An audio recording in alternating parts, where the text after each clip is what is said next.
Oh, Shabby Geekers, welcome to episode 8. Episode 8, boys.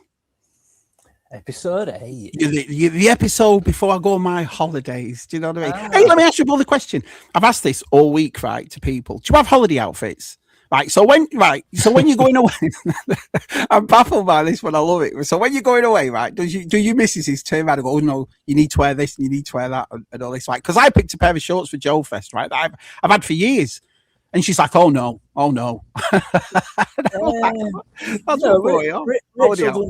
Rachel doesn't ask me if what are you wearing to traveling as such, but what she'll do is she'll go, make sure you're comfy, make sure you wear something comfy. No. You'll be in the car for hours. Make sure you wear, because you're on the plane and then you make sure you wear something comfy. But yeah, that's about as far as it goes. I did it as a test, boys, right? So I turned around and I was talking to Steph and then George, and then I've gone through them all. And I did it like it was a thing. So I went, so we've got your holiday outfit. Oh, yeah, I've got all. Yes, do you know what I mean? I'm not the only one. Do you do it, Rob? Do you have a holiday outfit, Robert? I do not have a holiday outfit. Yeah, you do, Rob. I've been dressing myself for years. Oh, no. Well, I dress myself, but she's like, oh, man, I've been in the suit game all these years. But when it comes to my wife has to pick, oh, no, you can't wear that. I said, what do you mean? It clashes. Well, to say, but to say, my wife does buy probably 90% of my clothes. So I don't go out and buy clothes. So. Have you ever done that thing though? Right. So you say, for example, just hypothetically, you've got 50 quid, but you'd rather spend it on toys than you would on clothes and stuff like that. 100%. I do that thing. Like I said, I was in the suit game for years. I had an expensive wardrobe and all that sort of stuff. Now I look at a t-shirt and if it's like 25 quid, I'm like, 25 quid. Black Series money, that. Do you know what I mean? This t-shirt's not as nice as the 20-year-old t-shirt I have in my drawer. Yeah. That's what I mean. My wife's like, you can't wear those jeans anymore. Why? I've only had them 20 years. What's wrong with them? Do you know what I mean? I have this thing where I absolutely hate buying things I need. I'd rather buy things I want. So one thing, everyone goes, oh, I hate it. Like you get Christmas and birthday, you get pants and socks. I'm like, I love it. And like, what? Yeah, I agree. I don't want to buy them myself. It's the most unenjoyable purchase on the planet. If I've got 20 quid and I need some pants and socks, I want someone else to buy me them, and I'm going to buy an action figure. You know what? I can't remember the last time I bought. That's the song. I'm trying to work it out now. Hang on. What was the last time I bought? Because you get them for Christmas, don't you? So you think, oh, I'll just wait for the fall. I look at some money in my hand and go, how far is it from Christmas? Can I get to Christmas with these pants with holes in? He's got a hole in him. Don't worry, the hole's in a safe place. I'm all right for at least 6 months. The thing is, I'll tell you what else I do, Shabby, and you might be able to relate to this as well, Rob. But when I have socks and pants that get really warm, to the point where I'm like that, if I'm going out somewhere, if me and Rich are going out for a meal, I like wear, my nice pants. I've got some nice pants. I wear nice, but just in case. Yeah. And then the pants that are really worn with holes in, they turn into sports pants. Like I wear them when I'm playing football.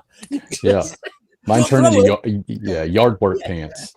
Throw them. Yeah. Well, Luke's from the north like me. Do you not remember these sort of conversations you had with your mum and your grandma and your kids? Make sure you got clean pants on, you might get knocked over. Do you remember that? Make sure you got clean underwear on, you might get knocked over. Oh, all right. Do they ever say things like that over here, Rob? If you end up an no. Yeah. Oh God, some of the stupid stuff. When we kids, make sure you got clean pants on. You can't get knocked over. All right, fair enough. Hey Gerard, nice to see you. Hello, Jonathan Redmond, nice to see you. Hey, loads of people have turned up to see YouTube beauties. Good old G-Force is here. Hey, G-Force. The Redmond, I've said. Hey, Catherine, nice to see her. She did well on ZSR quiz, really well. She knows her stuff, Cat, doesn't she? Yeah, she really does. I won't mind. Her internet went, bless her. So she missed 2 questions and still came second. Brilliant. You don't want to take her on movies or out there. Oh, I tell you what, you take it to pub quiz, though, wouldn't you? she should do. Can't believe she's never done like Jeopardy or something. Try out for that. She's brilliant. Knowledge is superb. Hi, Kieran. Nice to see you. Hello, Karen. Nice to see you. Thank goodness Monday is over. Did you have a nice weekend, boys? Mine was very quiet. We had a busy one last weekend, so I did very, very little this weekend. It was great. Oh, I worked all weekend. Yeah. Mate. I was at a softball tournament, hence the redness in the face. And yeah. Well, what is it there? Roasted. Yeah, is it there now? Because you have Yeah, it different. Have the humidity, do you, like we have? Yours is dry, isn't it? Yeah, our humidity is pretty good. Like, it's not terrible. Not like Houston or you start getting down by the Gulf. It's not that bad. We're getting it bad. Yeah, it rained a lot yesterday, so it dropped the temp. So yesterday was 84. Today's about 84. So not too bad. Not so. It's still about 90 something today. I'm just checking it now. It says 95, 96. So it's hot. How are you in hot weather, Luke? How are you in heat? Oh, I don't do well with it at all. Do you know? I really struggle in hot weather. No, I get very sort of sticky and uncomfortable, and I really struggle. Do you get that aggression like Claire gets? I get that aggression. Yeah, like Claire. I don't get angry at hot weather. I just get really mopey. You know, like I'm walking around like, I'm just can I just hark back though, because Shabby, you'll know this, whereas I'm not sure Rob will understand the reference. So softball, is that basically rounders to us, Shabby? Yeah. Right, well, no, softballs usually the girls play. It's underarm, don't they, Rob? Like my wife used to play it when she was a kid. Right, Baseball's more like rounders for us, if you will. Oh, is it? Oh, right, okay. Yeah. Right. Softball's got it's the same game, innit, Rob? It's just underarmed, right? Almost and it's exactly a bigger ball, the same. Ball's massive. Yeah, a little bigger ball. Right, okay. Yeah. And you know what the crazy thing with softball is, it takes the injury out. So no softball players never tear their shoulder or anything like that. Everything's underarm. There's no pitch count. You don't have to worry about there's no injury with pitching. All right, okay. Yeah, pretty straightforward. Boss called a Zoom meeting today, boys, and opened with a really don't have anything to discuss. Well, it sounds like that's a good meeting. Sounds like a great meeting. Look, at least it was paid to waste your time, G-Force. Brilliant. I was at work. No one is ever happy. Tell it's Monday, can't you, boys? I was like, no, I'll watch him on telly. Do you know what I mean? Lady Steph's here. Hello, Steph. Now, me and Rob meet Lady Steph. You've met her, haven't you? Yeah. Luke, you've met her, haven't you, Steph? Mm-hmm. Yes, we met at NEC. What's she like? She a pain in the arse? Well, I spoke to Martin about it. He's absolutely not. I was like, no, I can't wait to meet him. I'm ecstatic. I can't. Yeah, we are. Who's so looking forward to meeting everybody. My mum and Claire, DTM and Helen, which I've met. I love our DTM and Helen. Love them. Yeah. And then Stu and Georgie and Stephen Martin and Geekstrong. And we haven't met Geekstrong, and he's coming. Geekstrong, so it'll be nice to meet him too. Yeah, I can't wait to meet everybody, to tell you the truth. Good old Steph's here. I am Mrs. T. They're in Espanol. Ooh. Yeah. Whoa. Touchdown this morning on their holidays. With their holiday outfits on. Mrs. T, what was your holiday outfit like, Mrs. T? Was it nice? So can we expect an influx of leaning on location pictures? They're talking about him. There he is. How big your muscles, Luke? Look at them. I don't have any upper body muscle. I don't have any upper body strength. Battle of the beards tonight, says Ardes. Battle of beards. Do you not get out with your beard? I was, because I grow it in the winter, Rob, but I never have it through. I can't. This weather, no chance. I haven't shaved in 2 years. Well, it's funny because I was going through some pictures, the Joe Fest pictures, because we've been going since 23, and you look at you last year and the year before, you clean shaven for one of the years. You know what I mean? Sure, even my son was like, "Where's his hair gone? Where's his hair gone?" I just want to. Where's Luke's? I don't see any gray in there. Where? Oh, there is some. Oh, okay, yeah, pretty light. He's there. Yeah, G-Force, yeah. Apparently, G-Force wants. I mean, Geekstrong G-Force. Geekstrong wants to arm wrestle people when he's at. What is it? What do you reckon? I'll take that under advisement. We'll do Indian leg wrestle. Do new trainers or sneakers, in your case, Rob, count as holiday outfits? I think so. I've got new trainers for Joe Fest. Got to be comfy. Yeah. Hey, a lot of people match from the shoe up. Yeah. Yeah. So, how much would you spend a lot of money on? Because I know you collect them, you've got them. But would you spend a lot of money on trainers? Because I've got to admit now, I can't believe how expensive trainers are. They're like, very. Yeah, I mean, I do like a trainer, but I endeavour to pay not full price for any trainer, because they are. I mean, especially like if you're picking up like Jordan 5s or whatever it might be. But if a pair of trainers is released, or if I find some that you know yourself, guys, you'll see something and you just go, they tick every box I want. To me, it's only retro trainers. Like I bought a pair of Air. Do you remember Nike Air Force with the big basketball? Yeah. I bought a pair. Yeah, I love old school trainers. Yeah, Me too. You know what I mean? Me too. I tend to buy trainers that were out when I was at school that I maybe never got. Right. But the problem is now, if you find a good pair now, they've either been reissued or if they're from the 90s, they're big money. So I've got to really find a pair I love to drop full money on them. Generally, how much is your most expensive you've paid? Around ballpark. Oh, do the Nike Air Mags count? Because I don't. Well, do you wear? You don't wear them. I don't wear them. No. But I don't wear a lot of my trainers. Like I've got 2 pairs of John 6s. I won't wear them.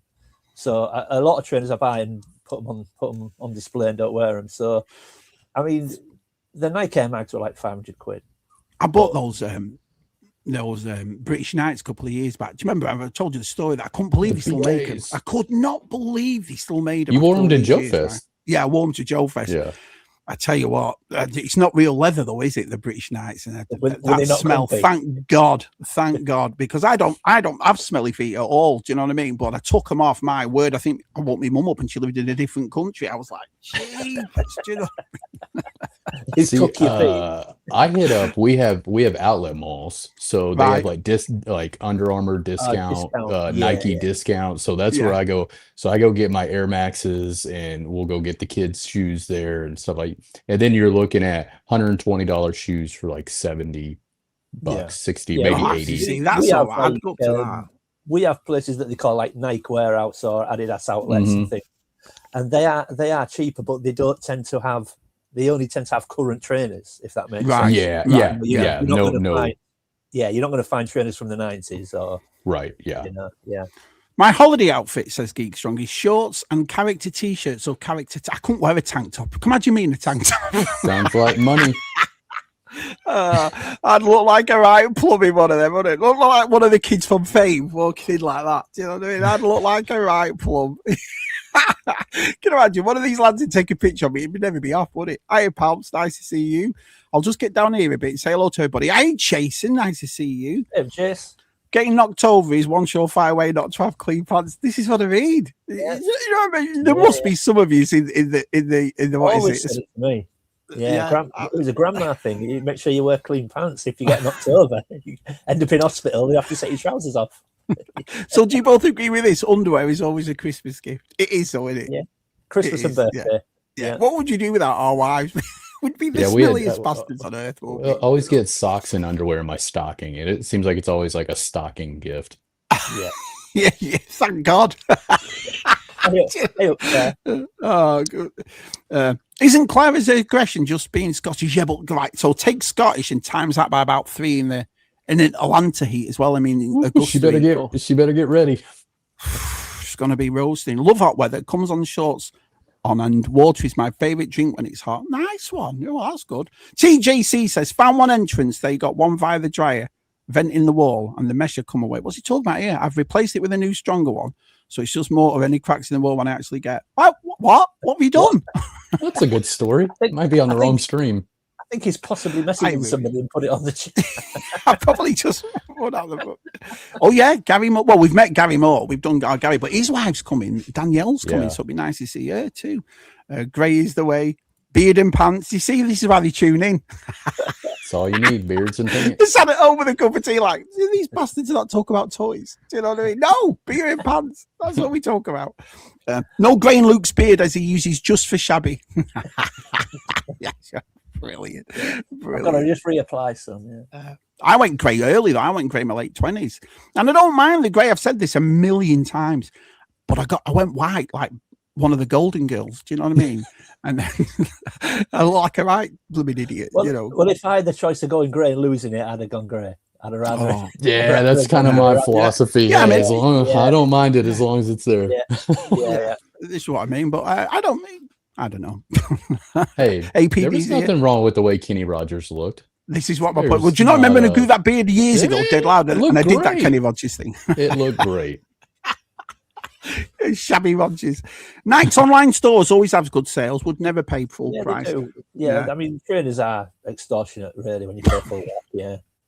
With your arms shabby in a tank top, you would look like one of the quintessent leaders in the courtroom from Transformers. Do you remember that? Evening, hello, Yeah, Vintage VTR. Toy Rush. Good old VTR's here. Terry just got back. It was not 6 foot tall mouse. You will not have to worry. It's all right. What the France? Not everything's about us, is it? This is why I look like this at 36. This is why. Do you know what I mean? You know, I don't know. Anyway, I want to show you both something. So first of all, the links to these two gentlemen, Rob's Instagram, and obviously our Luke's YouTube is in the bottom of him. But I just want to show you something right here. So here's our Rob's right here. So your Instagram here, Rob, is full of toys and so forth. So what is it about toys that keeps you going, Rob? Why are you still collecting them and so forth? You know, it's a fun, relaxing way. I look at it as it's like my de-stress. Some guys golf, some guys, I don't, whatever their hobby is, and this is mine. I enjoy it. You know, keeps my mind sharp, keeps me thinking of stuff when I could be thinking of other stuff, and I'm not thinking of that. So and it's something I can also be involved with my son. He's still into toys. So, I get something, show it to him. He loves it. If they want it one day, great. The If they don't, as well, isn't it? But, like my little boy does it. Or look at the vintage, like the real Ghostbusters and the He-Man and stuff. And it's weird. The reason I'm asking you both this, and I'll ask Luke in a second as well, is the fact that for this year, I think I've bought the majority of stuff I bought is vintage, which is dead weird for me. Do you know what I mean? Because you've heard me over the years, I've never classed myself as this or this or that. I like toys always, all aspects of them. But this year I've been doing it. And I think it's because I've seen the prices of the new stuff. And I'm thinking to myself, well, hang on a minute. It was the mask that did it, Luke. I went to buy that Thunderhawk, and like I said, it was 100 and something quid, 125 quid. I mean, and then I just thought, bonkers considering the prices we got them at. It's crazy.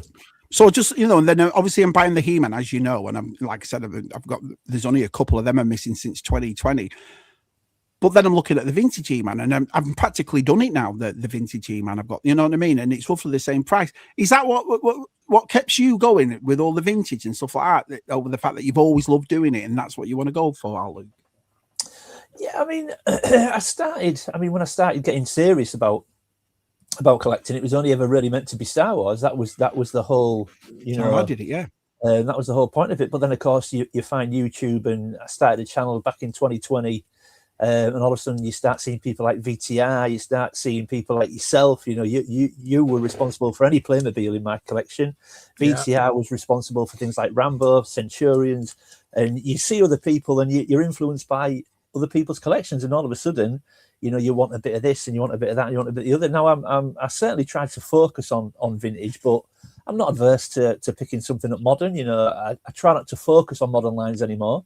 Well, that's what you did, Rob. You did the same thing. What Luke's saying, aren't you? You went off the modern and went straight to vintage. So you two got something in common there. But carry on, Luke. What were you saying? Yeah, well, that was mainly because there's a clear finish line when you're looking at anything. I mean, I think the only modern line I've really committed to was Motor Origins.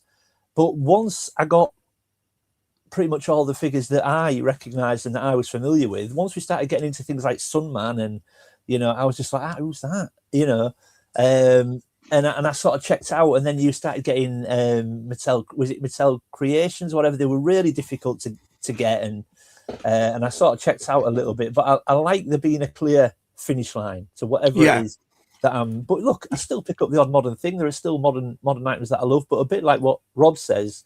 I mean, look, the word nostalgia gets used pretty much in every conversation when we talk about collecting. But again, like what Rob said, it kind of levels me out. I feel it balances me a little bit. If I've had a poor day at work or whatever it might be, walk into this room and tinker around for 20 minutes, half an hour, shuffle a few shelves around, and all of a sudden, a big exhale, and I can walk out the room right as rain. And that's I think what I love. There's a sense of comfort in this room and what we do. So yeah, I just feel it keeps me in a really good mental state, and that's what I love about it. Yeah. I think that's what I was once talking to a guy where he couldn't work it out. No.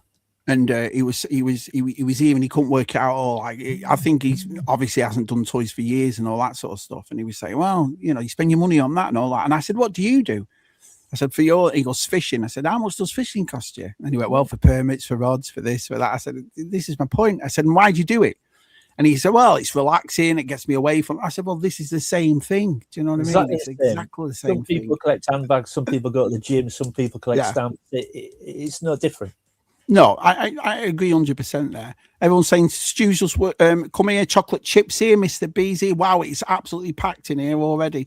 So thank you all so much. Loved your new video, Martin. Yeah, I'm going to watch that. Yes, Stu went round, didn't he, to Martin's? Yeah, I've still got that as well. Yeah. I've Did you both watch Martin's shed video? Yeah. I watched the build videos. I mean, unreal. Yeah, unreal. Yeah. I had no idea it was happening. And then the second video dropped and I was like, what? So I had to watch the first one and then it really makes me happy, stuff like that. It's like I say, you'll get some people that have that cynical side of them. They don't like to see other people doing well, or they don't. I effing love it whenever all my pals do well. Do you know what I mean? There's a difference between jealousy and envy. You know, I'm envious of it because I look at it and I go, oh, I wish I had that, but I don't begrudge people having it. No, this is my point. But I think what is amazing about what Martin's done is one, he's put two exceptionally well videos together to showcase it. But I don't think it's not just having that space, but what he's done is he's displayed everything exceptionally well in there to, I think, really utilize the space he's got. I mean, that back wall, the vintage collection wall with that stand in the middle of it, just looks stunningly good. So it's okay having a room and space big enough. You've got to display it well, and I think he's done a wonderful job of that. It's important to us, though, isn't it? Is displaying it well, like you've just said. Do you know what I mean? It's like I've got a Masters of the Universe, the Walmart exclusive. That samurai one came this morning, and it's for the cartoon collection, and it comes in the box ones. So I haven't got it on here with me. I've left it in the kitchen, but it's creased at the side. And I'm pissed about that. I know it sounds, but they're throwing loads of air bubbles in. It's on top of it, so I'm going to return it and get another one because it's. And I know it's third world problems, isn't it? But you're just like, come on, man. Do you know what I mean? I want it. But you're spending your money on it. Why? Whether it's only a little crease, a big crease, whatever, you've spent your money on it. You want it how you want it. So look, some people might go, well, it's daft, but I don't think so. Absolutely not. I agree. Well, no, I'm all for what Martin's done, and it's nice as well. It's nice to see everyone still carrying on. A few of us have died off a bit, and a few of us have, do you know what I mean? Not making as much content as we did, but it's always nice after all these years to see people still making stuff and still getting involved and still doing. So I'm a big fan of that, to tell you the truth. The last fishing rod I bought was €1,500. That's what I mean. Yeah. Wow. It's not cheap. For real, Connor, does it cook the fish for you? Does it cook the fish? Look at this. Honestly, didn't catch even more fish. Look at that. Oh, brilliant. Absolutely brilliant. Hello, Georgie. Hello, fellas. Love you, Luke, but can't wait to see Rob next week. Oh, and Shabby, of course. Look at that. You'll love our Rob. Our Rob's awesome. Does that include the reel and other bits and bobs on the rod, Connor, or is it just the main rod? Are you thinking about it, one, John? Get him on for that. I love seeing pics and videos of everyone's collection. I'm a big fan of that. I am. And it's funny as well because, well, it's like what we've just discussed about Martin's room or whatever, but look at everybody around us. Everybody, look at your room behind you now to what it looked like 5 years ago. Everybody's is different. Everybody's changes, don't they? And so forth. Because, like I said, we've got an army barracks on my land here that I'm thinking of restoring next year. I want to come out of the house now and go into somewhere else. And I was thinking about it, and then we're going to do it after Christmas. And it's just what's cheap. So there's an old 1920s army barrack, Rob, and so where Fort Bragg is, which is just around the corner, they had another one right here, and then obviously the land was sold through the years, but it's on this land, and it's huge. So I'm thinking to myself, is it cheaper to restore that than it is to buy a new one? Do you see what I mean? So I'll be doing it next year as well. So this would be my question to that. Oh, sorry, Rob, go on.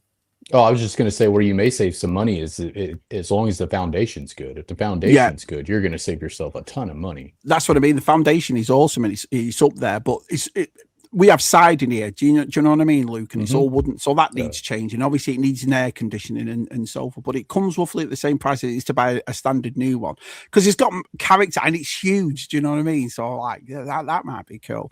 And I'm glad you're interested, Rob, because I'll be getting you down here to help me do it next year. So that'll be let's do it. Like Luke said, Martin's videos were great content and well produced. Yeah, and that's another thing too. Have you noticed that, boys? That everyone's videos are getting up, except for Shabby's.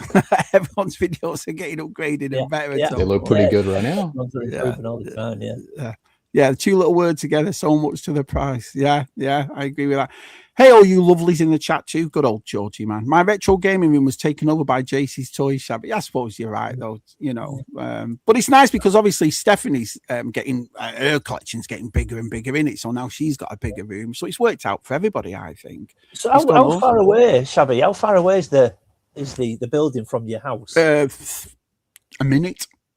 All right. So my old house was there where they had the swimming pool. Do you remember that? Yeah. And it's right behind there, and I live there. So there's a pathway that goes straight through, like so. So my question I want to ask is: would you not, if you put your collection in that once you restore it, you put your collection in there, would you not feel uncomfortable it being away from the house, not attached to the house? It's only a minute away, and the thing is, if you ever came to where I live, it's very rural, it's very quiet. Right. Do you know what I mean? And everyone knows each other on my road because there's not that many people here. Do you see what I mean? So I think I'd be all right. But there are dirty. So a lot of people use the dirt road for motocross and all that sort of stuff. Right, but it is behind another house. So it's one of those, the things like that I've got to take into consideration. Yeah, but I think I'd be a bit uncomfortable if it wasn't. Yeah, I probably would. Thanks, Lou. You just put me right off. Brilliant. Well, you can get some cameras and security system. It would. Yeah, I think I'd be all right. But it's like I said, there are teenage kids on these motocrosses that do it. There's a house down the road. The dad does all the 4x4s and the motocross and all that. But I think I'll be all right. Shabby goes and restores the old barracks, but he's still in the Soviet hit list. They still never get me. Steph Nils needs the biggest collection for that miniature set. I can't work out Lego, Rob, and it's like now every set that's coming out 250, 300, 500. I'm just like, you're taking it away from kids. I think I remember our site used to say to me, "No, you can still buy a Lego at 20 quid." Yeah, but what kid wants? You know what I mean? Yeah. It's two figures and like a little gun. Like if you buy a Star Wars one for $20, it's like two Clone Wars, and then they like have a little like cannon. I'm like, dude, would you have to be? Who wants that? Your Bryce is still a little boy, so he's still playing with toys and so forth. Now I'm all right, and your Connor's grown up a bit now. I don't think he's going to be. He's 18 now. He's not bothered. This is what I mean. So we're all right. But do you ever get that thing now? That it's like if Bryce wants something, because you've seen. I mean, a standard 6-inch figure is not costing you under 25 quid. So what happens there? How do you work that out? Because I don't think I'd do it. Yeah, he likes Legos and Transformers, and he'll still play with Turtles and He-Man, but nothing. He hasn't got any other than Transformers and Legos. He hasn't got anything new toy wise. Yeah, in a while. Yeah, because I was listening to there was a woman and her son. And he was arguing. What was he arguing over? Hot Wheels, and she was going to get him the dollar ones, and he wanted the $5, in the special pack or whatever. But I was thinking, God, if you can do that, then look at the figures. You got your $9.99 one right next to a $27.99 one. And no kid's gonna, you know what I mean, want the 5p away when there's that right next to him. So I was always wondered that way, especially with you, Rob. You know what I mean? Like, I wonder what it's like for kids now, because obviously I'm not buying toys for kids now. Yeah, we went to a kid's. He's 7. Friend of ours birthday the other day, and we had to go to Walmart to buy him a birthday present. And if you took out the Mando Grogu stuff they put in for the movie, I looked at Bryce, I said, man, this sucks to be a kid and come in here and buy toys. There was nothing. I was like, there's some Jurassic Park, no He-Man. They didn't even have the new Masters of the Universe stuff out, and the movie came out, I think that was on Saturday. The movie came out, we went and watched it on that Thursday, and they had nothing at the Walmart that we went to. Crazy, isn't it? Crazy. Yeah. My room hasn't changed for about 3 years now, says our good friend, but the storage cupboard is coming along really well. Jonathan, I'm not getting it. What, you're not getting that room? Is that what you mean? You're not getting it? Everyone's saying hello to each other. One of the reasons why I go back to knock off Lego is I'm not going to pay them prices. I just thought that, Jason. I always get a Lego set for Christmas. Like I got the Goonies one, and then the year before got the Jaws one, that kind of thing. But I think, because I'm a big fan of Lego, I'll watch the YouTube, all these cities, you've heard me say, and all that stuff. But I don't think I could get into it. I just don't think, every time I see something cool and they say, oh yeah, this is 250 quid. And I'm like, it's Lego. I don't get, you know what I mean? I know probably the licenses are expensive, but that's what puts me off. Is that what? Because if it was like a standard price, would you buy it? Lego. I used to get a Lego set every Christmas. Rachel used to always make a point to buy, because I used to love Christmas night.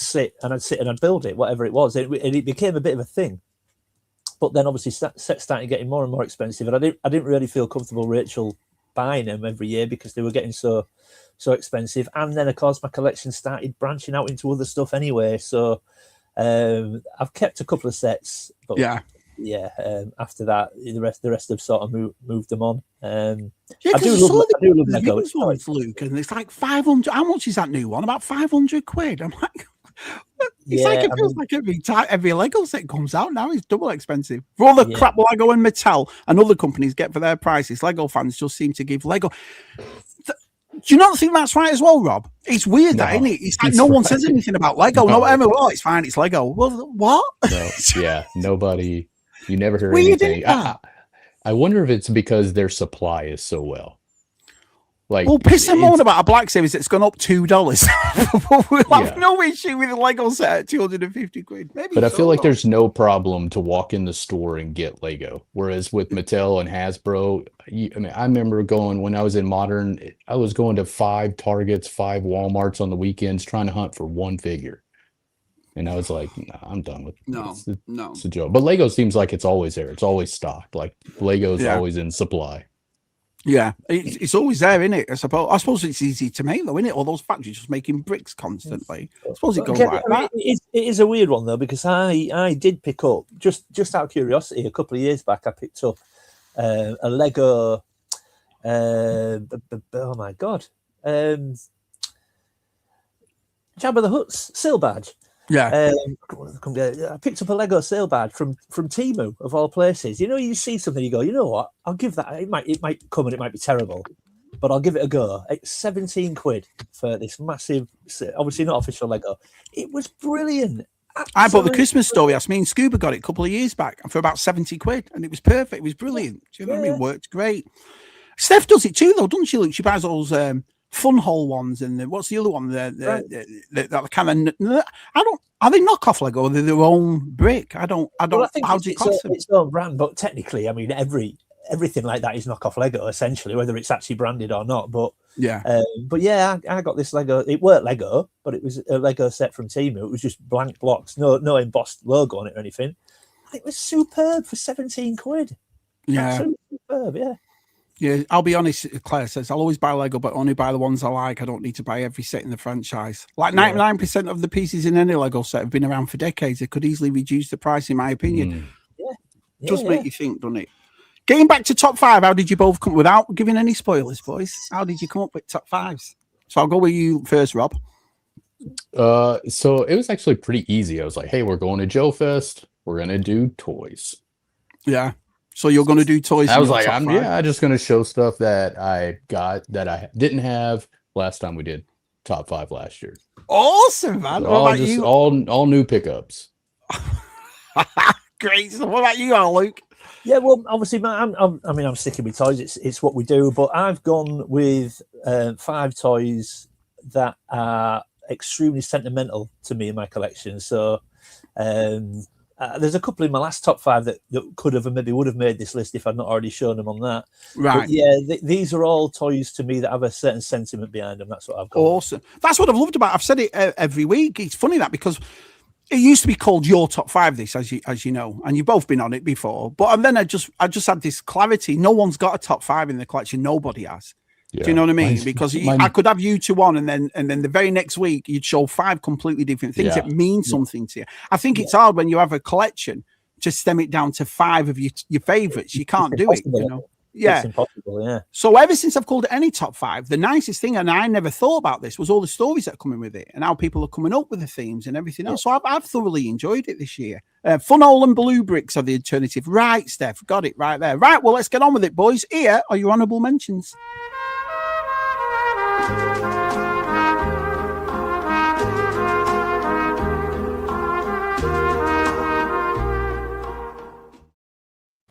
Rob, I'll start with you, my friend. What's your honorable mention, buddy? Okay, I'm going to kick my honorable mention off with a honorable mention. And so when I go to Joe Fest, you know, if you've ever watched the Joe Fest videos, you know, I like to gift, I like to give. So I recently watched one of Luke's videos, and he was at a toy fair somewhere. I don't know if it was where it was. I don't know. But anyways, there you go. And you saw something in there that you really liked, and you didn't pick it up. And so since you're not coming to Joe Fest, I wanted to gift it to you. So I don't know how well it's showing up on. Oh my God. And it's in a lot better shape than the one you saw. Look at this. So, and it's got the tray on the inside. So I worked something out with Dave and Helen, and they're going to pick this up for you, and they're going to bring it back for you. Oh my God. So there you go. As soon as I saw that, I was like, I hope he didn't pick it up.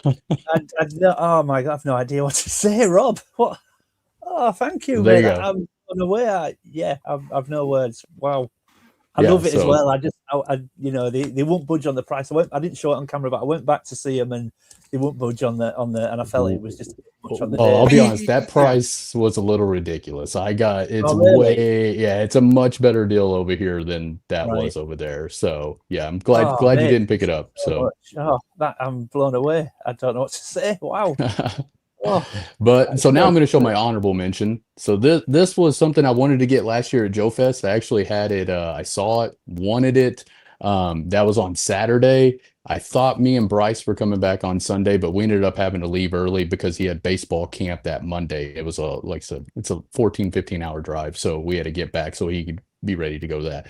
So I didn't get it, but I wanted it. But so I did pick it up here, and it is my first one. It's a 1986 Devilfish. So as I don't know if you can see it. That's super cool. So is it like a smaller Marauder that? Yeah, kind of. Like a moray. You mean? Cool. Yeah. So moray, it has beachhead and wetsuit on the front, and so that's the box. And then here, I love the Devilfish. Yeah, so it's got I picked up beachhead to go on there. I'm gonna look for a wetsuit at Joe Fest. I mean, should be real super easy to find. He's a very common figure, but you've never seen one of these in person. The detail in the back to the motors is really, really good. The way they have it with they got some little hoses here, and they got the torpedoes or missiles on the bottom. Yeah, it's in really good condition. So I never had the ship as a kid. I had Beachhead. He was one of my favorites. So that's my. Is it getting harder for you now to find stuff at Joe Fest, especially when it comes to Joe stuff? Because I know you're not just collecting it at Joe Fest, are you? You're getting it through the weeks and the months that go by. Yeah, I've been finding some really good deals on Facebook groups. I've been doing a lot more Facebook groups. Yeah. And now it's getting harder to buy at Joe Fest because I feel like I'm finding better deals on there. So I don't want to go spend the money at Joe Fest if I know. So that's why we were kind of talking. And I'm just going to look for some, I'm just going to walk around, something catches my eye, then I'll pick it up. But I would really, there's a few vehicles I have where I don't have the box. And man, to me, it's almost like this case that I got for Luke. It's like the display. The display for me is just that. It's all about the displays. What catches my eye. The beautiful boxes are. It's funny that I just watched the G.I. Joe movie from '87 3 nights ago. I just watched it, because I've heard you lads talk about it. I thought I'll watch it in bed. It's a weird film that with all the Cobra la and all that sort of stuff. I was like, it's weird, but they had some good characters and some really good vehicles that got displayed in that movie. Yeah. So are you still going for it, G.I. Joe, Luke? Because it's like I said, it's hard for me. I always pick one up at Joe Fest, on a Rob. Every time I go, I'll buy a G.I. Joe thing, and I always like to get a vintage one. And a couple of lads have got a couple of vehicles and play sets here that, Rob and Scuba and Jeffers have all sent and so forth. But I'd have loved it as a kid. I'd have loved it, because I've been buying the 6-inch retro figures, the carded ones. And that's like my G.I. Joe. That's the one for me. Do you know what I mean? But do you remember, it's like, because I know you talk a lot about nostalgia, and do you get nostalgia from G.I. Joe? Me? Yeah. Oh, yes, and only in a small amount, I would say, and that's not because I love the line. I think it's a fantastic line. Obviously, it was massive when I was a kid, but for some reason, I didn't have a lot of it. It was. I don't know why that was. I don't know. It's because I was more into. I wanted He-Man, or I wanted Mask, or I wanted Thundercats, or whatever it might have been. G.I. Joe is a great line, but it isn't something I had a lot of. However, I did have the Devilfish, and I've only got like a handful of vehicles, and one of them is a box Devilfish. I went after that quite early doors because I remember having that. But for some reason, I used to put the Crimson Twins in it, I'm not quite sure why I did that. Hey. But that was just, so I only had a handful. But I do have a shelf with some G.I. Joe on, and I am still picking the odd one up here and there when I find them at a good price. What I am finding, though, is I'm picking up more of the Fun School stuff, purely because I can get a carded Fun School G.I. Joe for like 40 quid. And, a lot cheaper. And that's satisfies. Some of them, they look great. They have some cool color schemes on those Fun Schools, too. But yeah, look, I love G.I. Joe. I don't have a huge amount of it, but I do like it. Yeah. I want to see Helen carry that case through airport security. Everyone's saying how nice it was of me, Rob, to do that. You know, I'm blown away. Yeah, wow.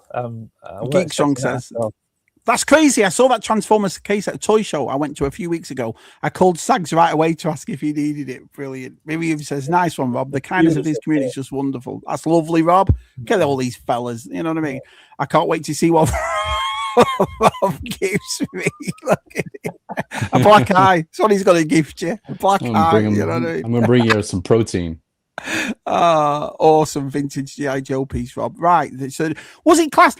The funny thing is, I'll go back because I've said I never had Joes and all that sort of stuff. And I remember that tub that and there was Destro in there, but he had the Action Force thing in. Mm-hmm. So I must have had G.I. Joe, but classed it as Action Force. Do you know what I mean? I must have done it that way because obviously the figures were there in that tub, so I definitely had them, but I just don't remember ever calling it G.I. Joe.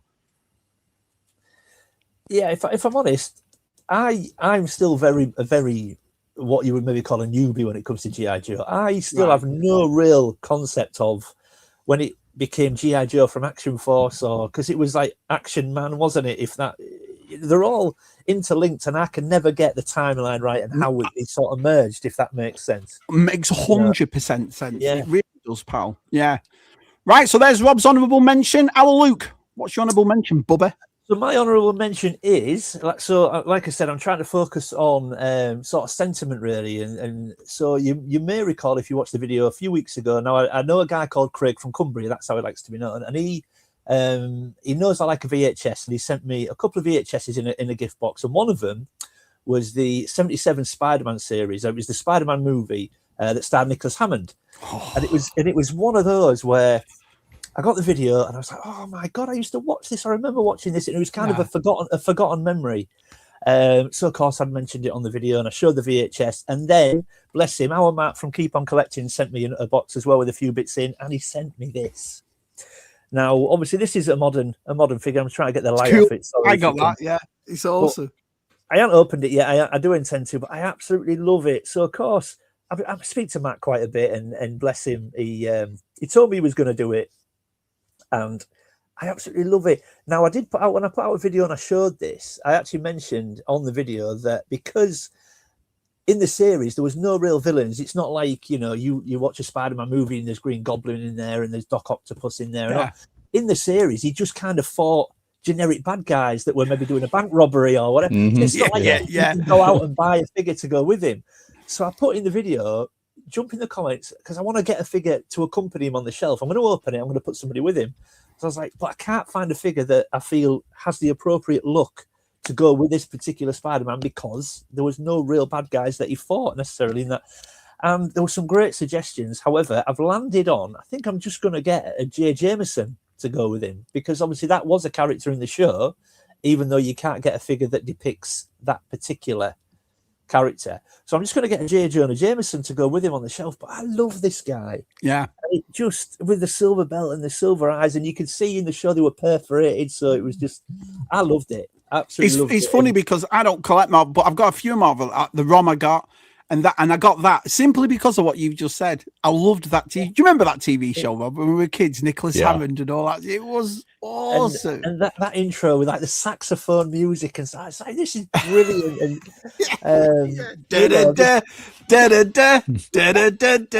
like, there's a part in the intro where he sort of jumps off the floor and sort of spins upside down onto the seat, and you can just sort of see he's being pulled up, and but it's brilliant. A baggy spider suit as well. Do you know what I mean? Yeah. And the brilliant. The fight scenes, you can sort of see him waiting for the guy to swing so he can duck. But I mean, look, as a kid, I watched that. I loved it, absolutely loved it, and that was my first Spider-Man that I was introduced to. So not only does that represent a gift from my pal, it represents the very first Spider-Man I ever remember watching. Absolutely love it. Yeah, so it was just a superb thing. I think that's what it is for us. You know, when they talk about a movie now makes 500 million to cost in CGI, we're from that thing where cardboard boxes sets was, you know what I mean? It's like, you know, I did 5 movie nights with my kids and we watched Supergirl, and looking it back through adult eyes, I hadn't seen that movie since I was a kid, but there's a part when she's swinging she's flying across the lake. I've never seen anything so realistic in my life. And it was weird knowing it was ropes and this and that, but the way they did it, so talented the way they did it. So I was just, things that never bothered me, you know, about shaky sets. Yeah. And, you know. You don't notice them as a kid.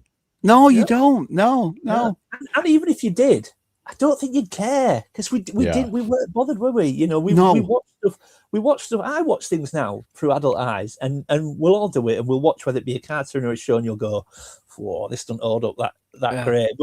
But then you think, but as a kid, I loved that. It didn't cross my mind once, and the innocence of sort of being a kid, it didn't matter to us. We just loved it for what it was. Whereas now it's so hard to watch things without being critical, because your adult brain just says, that doesn't look very good. I've got a story to tell you both. So a couple of nights ago, I'm going through. Are you going through it with your boys too, with Connor and Bryce, where you show them old movies we watched as kids? Do you know what I mean? Oh, you'll love this. Yeah, you're right. And I've always told the story about Lucy. And she came in that part in Gremlins, but it's the kitchen part. She's about 6. I just thought I'd to watch it, and her face was out. Well, a couple of nights ago, my son said, "Joe, Dad, do you want to watch something?" And all that. We watched the '87 He-Man a couple of weeks ago before we went to see the film. So I'm thinking to myself, what did I love as a kid that I haven't seen yet? Big Trouble in Little China, right? So we'll watch that.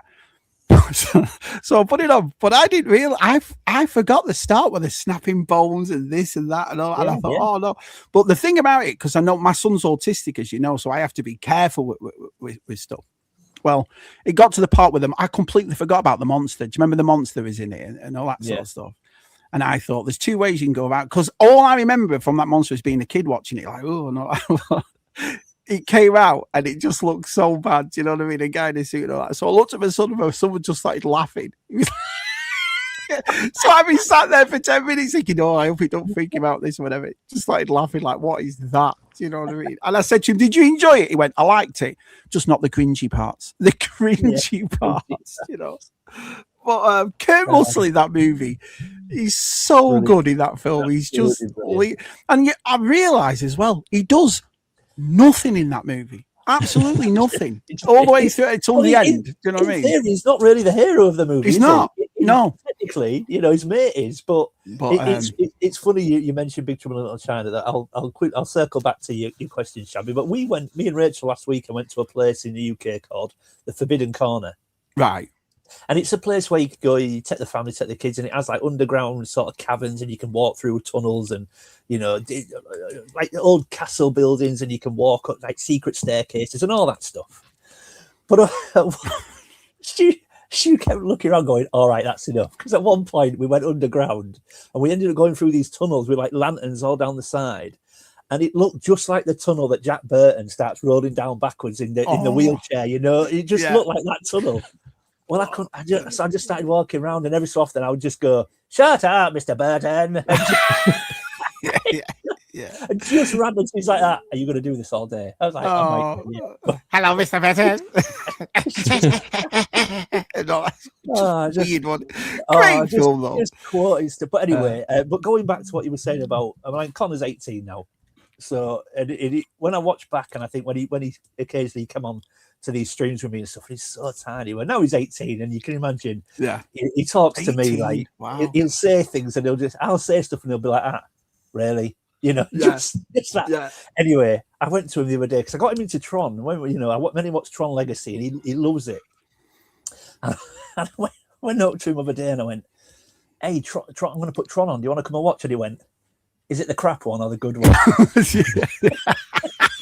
Is it the crap one? Oh, I was like, "You mean the 82 one?" He went, "Yeah, it's a bit crap in here." I was like, mate, it's a classic." He's like, "Looks crap though, doesn't it?" Well, I did it with Weird Science, and it's made me turn it. My 2 older kids made me turn it off at the bar. They was like, "No, this is crap, Dad," and I'm like, "All right." Do you know what I mean? We'd have it anyway. What did you take Bryce to see Mo to? I know you did. What did he think? Yeah. No, he loved it. Yeah, we tried Did he? watching the 87 one the day before, and man, he wasn't having it. We were like, Oh, 10 my son minutes liked in, that one. and he's like, Skeletor's face looks so fake. He's like, it's so bad. He's like, I can't watch it. Yeah. But you know, we watched Over the Top, man. All three of my kids loved Over the Top. I've never seen it. Never seen They it. loved it. They thought it was. I was like, oh man, wow. a truck driving movie with an arm wrestling championship. This one might be a big push, but they ended up liking it a lot. I'll have to watch that. If I have, honestly, lads, I have no recollection of Over the Top at all. And I see VTR with his figure in and this and the lads talking about it. Yeah. And I know what it's about. It's arm wrestling, whatever. But for some reason, I just can't remember it at all. Jurassic Park changed the way we watch movies. It set the bar.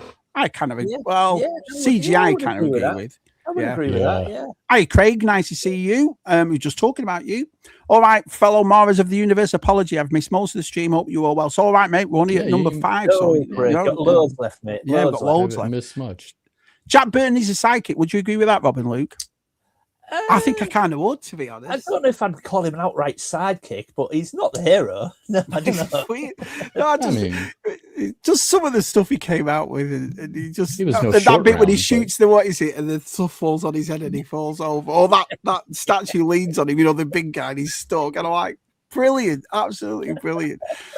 Tron 1 is pretty hard watch these days, to be fair. Luke, do you agree with that? What John O says? Yeah.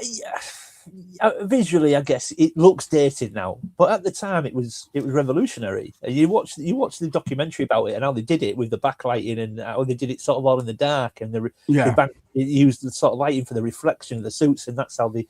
So you look, it's revolutionary. However, visually, you watch it now and you think it's just slow. I suppose. I love it. Yeah, I don't mind. It's slow. Did you like the third one, Bob and Luke? I like Tron Ares. I didn't mind it. Never watched it. It was all right. It wasn't, number 2's still my favourite. Yeah, I love number 2. Well, I mean, I generally gravitate to them in order. Number 1 just has a huge pull to me, just because that again, I watched it when I was a kid, loved it when I was a kid. Tron Legacy, I've appreciated more over time. I just think it's amazing. You know, in its visuals, it's stunning to watch. Just visually, obviously the storyline's basic, and your performances you're not going to win Oscars for them, but that's not why you watch a Tron movie. You're not going to get award-winning storylines and Oscar-winning performances. But I just think it's non-stop for 2 hours. Tron Legacy, I love it. I think it looks great. I was a massive fan. Yeah, he was. He loved it. Tron. And what was disappointing for me about Tron Ares was, so unless Olivia Wilde and Garrett Hedlund didn't want to do it, the storyline would have lent itself perfectly to where Legacy ended, with Cora and Sam getting out into the real world, because then you can. Sorry, if you've not seen it, Rob, I don't want to spoil anything. Yeah, you're all right. But so they're looking for the permanence code, so you could have had Sam and Cora trying to find the permanence code, because Cora couldn't exist long term in the real world in this code, because she was the miracle, wasn't she? She was change the world, and illness and all that lot was going to be eradicated. So the storyline would have lent itself perfectly to Sam and Cora at the end of Legacy. So unless they really didn't want to do a third movie, it's weird they didn't carry it on, wasn't it? Really, you know what I mean? The storyline would have fit perfectly to them. Maybe they wanted a new audience. I don't know, because the other one was 2010, 2012, around there. So 2010 Legacy, yeah. So there's 16 years. Well, when it came out, 15 years apart. So funny, look, I thought it was okay, Tron Ares. I wouldn't have gone any further than that. Again, visually, I thought it was fantastic. But the biggest gripe for me was, I think the whole point of, well, two things really. The whole point of Tron, it should be set in the computer world. I think the majority of the movie should be set on the grid. Yeah. In the digital world. I don't think it should all be set on Earth, because that's not what a Tron movie is for me. And it's got to a point now where the title character is no longer in the movie. Yeah, that was weird. I agree with that too. Tron is a character from this movie. He's no longer in it. Because I thought when they were showing the trailers for it, that's Tron, and then I realised no, it's not. Yeah. It's when he's chasing out of the computer world with, I always forget the girl's name, but you can't tell who it is on the back of the bike. I watched the trailer, go, I bet that's Tron.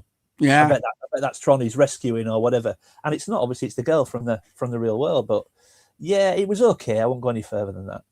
Shabby, you should definitely watch Stallone in Over the Top for arm wrestling action, and Stallone in Paradise Alley for classic wrestling action. Do you know what one of my favourite Stallone movies is? Rhinestone with Dolly Parton. Never seen it. Shut up, Rob. It's one of the best movies ever. I love it. Right? Look at Rob laughing. Rob, you should love it. Do you know what I mean? It's a great movie. She takes his bet to make him a country and western singer, and it's a great film. And they fall in love. It's awesome. Go on, you know, Rob. there's a Schwarzenegger movie where he's a cowboy, right? No, what's that? With Kirk Douglas? I can't remember the name of it. It's a slapstick comedy. Like they like paint the black hole on the cave, and one drives through it, and the other one, Kirk Douglas's character, hits it. But yeah, I just wondered if that would be your favorite Schwarzenegger movie. John Aries was meant to be the follow-up to Legacy Luke, but Leto was majority involved in the production and getting it made, and plus they changed the focus on his Aries character. Stallone singing, and they called him Junkenstein. Yeah, it's a great movie. Exactly. Brilliant. That's it. The artist. Kid. Speaking of Stallone, though, did you see LaCroix Toys has a Cobra Stallone? He's going to have at Joe Fest. Oh, he sells with it has the pearl-handed pearl-handed handle, pistol in Stallone's pants that he has with the Cobra on it in the movie. He's stuff. No, you see, if you're going to do a Cobra figure, you have to do an accessory of a piece of pizza and a pair of scissors. The only guy who I know gets pizza out the fridge and cuts the end off with scissors to eat it. And he keeps his gun cleaning kit in the pizza box. Rob, do you mean the 1979 cowboy movie? Yes, The Villain. The Villain. Is that what it That's is? it. That's it. Cheers, Kieran, for that. We saw that when we were little kids. He sells out by Sunday's gone. He's gone. Yeah, I think Friday. That's what I would like to go look at. Yeah, we've learned that now, haven't we? Do you know what I mean? So yeah, it's ridiculous, but his stuff's really cool. Do you know what I mean? Because he also showed a Rambo one and a Schwarzenegger Predator. Yeah, he did. Yeah, and I'm going back to. Have you seen these, Luke? No, I've not. Oh, he made Axel Foley, didn't he, from Beverly Hills Cop? That was and then Roger Moore. He's got a Roger Moore. They're 3/4. Yeah, they're like LaCroix Toys. Yeah, no, I've no clue. Seth Green's got something to do with it. He's always turning up. Seth Green, you know the actor Seth Green. Yeah. He's got something to do with them, and he's there every year as well. Yeah, right. It was called, there we go. It was called Cactus Jack for the UK. So you're both right. So the villain in the one, Cactus Jack in the other one. It's Stallone's in the Lords of Flatbush with Henry Ivy. That's correct. Wow, that is correct. And that's right. Cisco Kid was Harrison Ford, I think. Oh, okay. And then Martin Ape, I was just talking about you. Evening, everybody. Morning. Nice to see you. Right, well, perfect. We've got up to your number 8. Honourable mentions. Well, talking away. I could be here for hours with you two. Brilliant. Here's your number 5.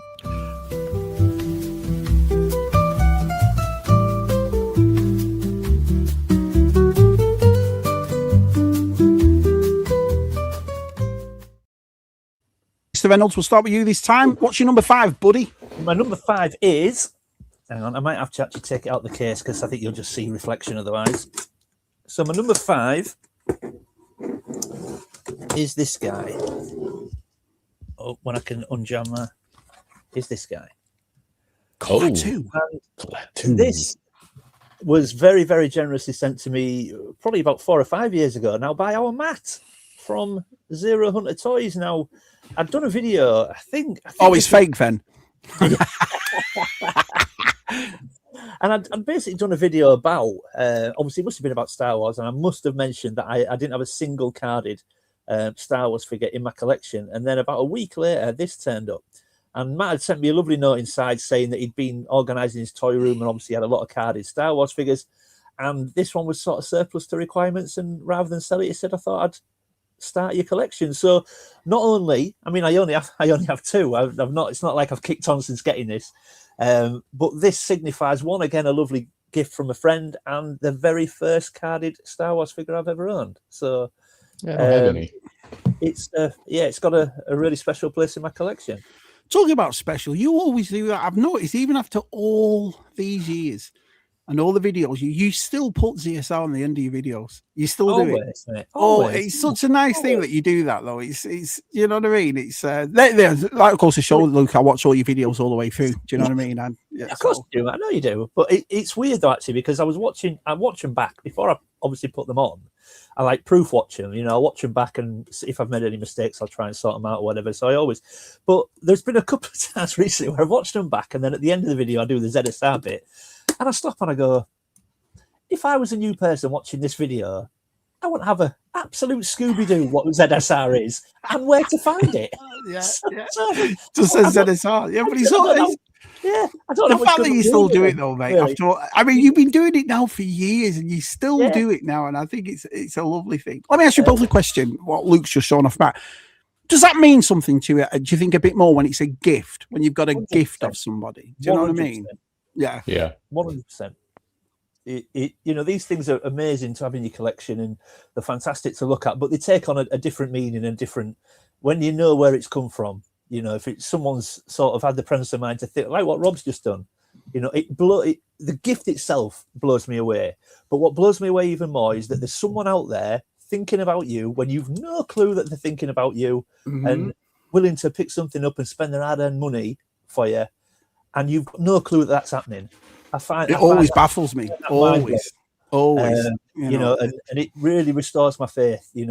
What people are prepared to do for their fellow collector and their friend, and so of course when these things come into you, like the Transformers case, when that arrives, it will get pride of place somewhere, and every time I look at it, not only will I just see something absolutely wicked cool, I'll think, that's come from Rob, who sort of thought about me and paid hard-earned money for it, and they take on definitely a special meaning, I think. Yeah, absolutely. Do you agree with that, Rob? Yeah, 100%. Yep. I got rid of all my Joe classifieds, but still have the Dusty and the Zarana that you gave me.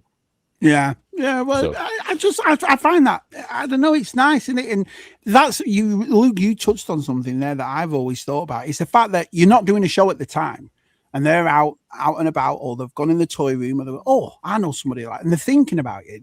That's the part that always like, wow, do you know what I mean? That someone's out there thinking, oh, he'll love that. Do you know what I mean? And I'll just grab it for him. It's amazing. So, yeah, it's amazing. It blows me away. That was very cool of Matt. And after all the abuse you gave me after uneven shelving, he still gets that now, doesn't he? No, I'd just like to point out, I didn't give him any abusing about the uneven shelving. It was his backwards Kangol hat where I just you can't wear that like that. You look like a French artist. Do you know what I mean? Gives it from the heart, I think. And one thing I will keep, even if it sells parts of a collection. So I always do it. So when I got rid of a couple of things last year, I mean, there's a thing. I know you do the same thing, Luke. That box right there, it's full of every note, Christmas card, sticker, napkin. I've got them all in a book. Yeah, anything. So, right, awesome. Number 5. What's your number 5, Rob? Okay, this number 5, I think Luke is going to enjoy this one, I think. And I would love input that he has, because I think this is in his wheelhouse. So this is I'm going to show Series 1. I believe they're 86 or 85, but...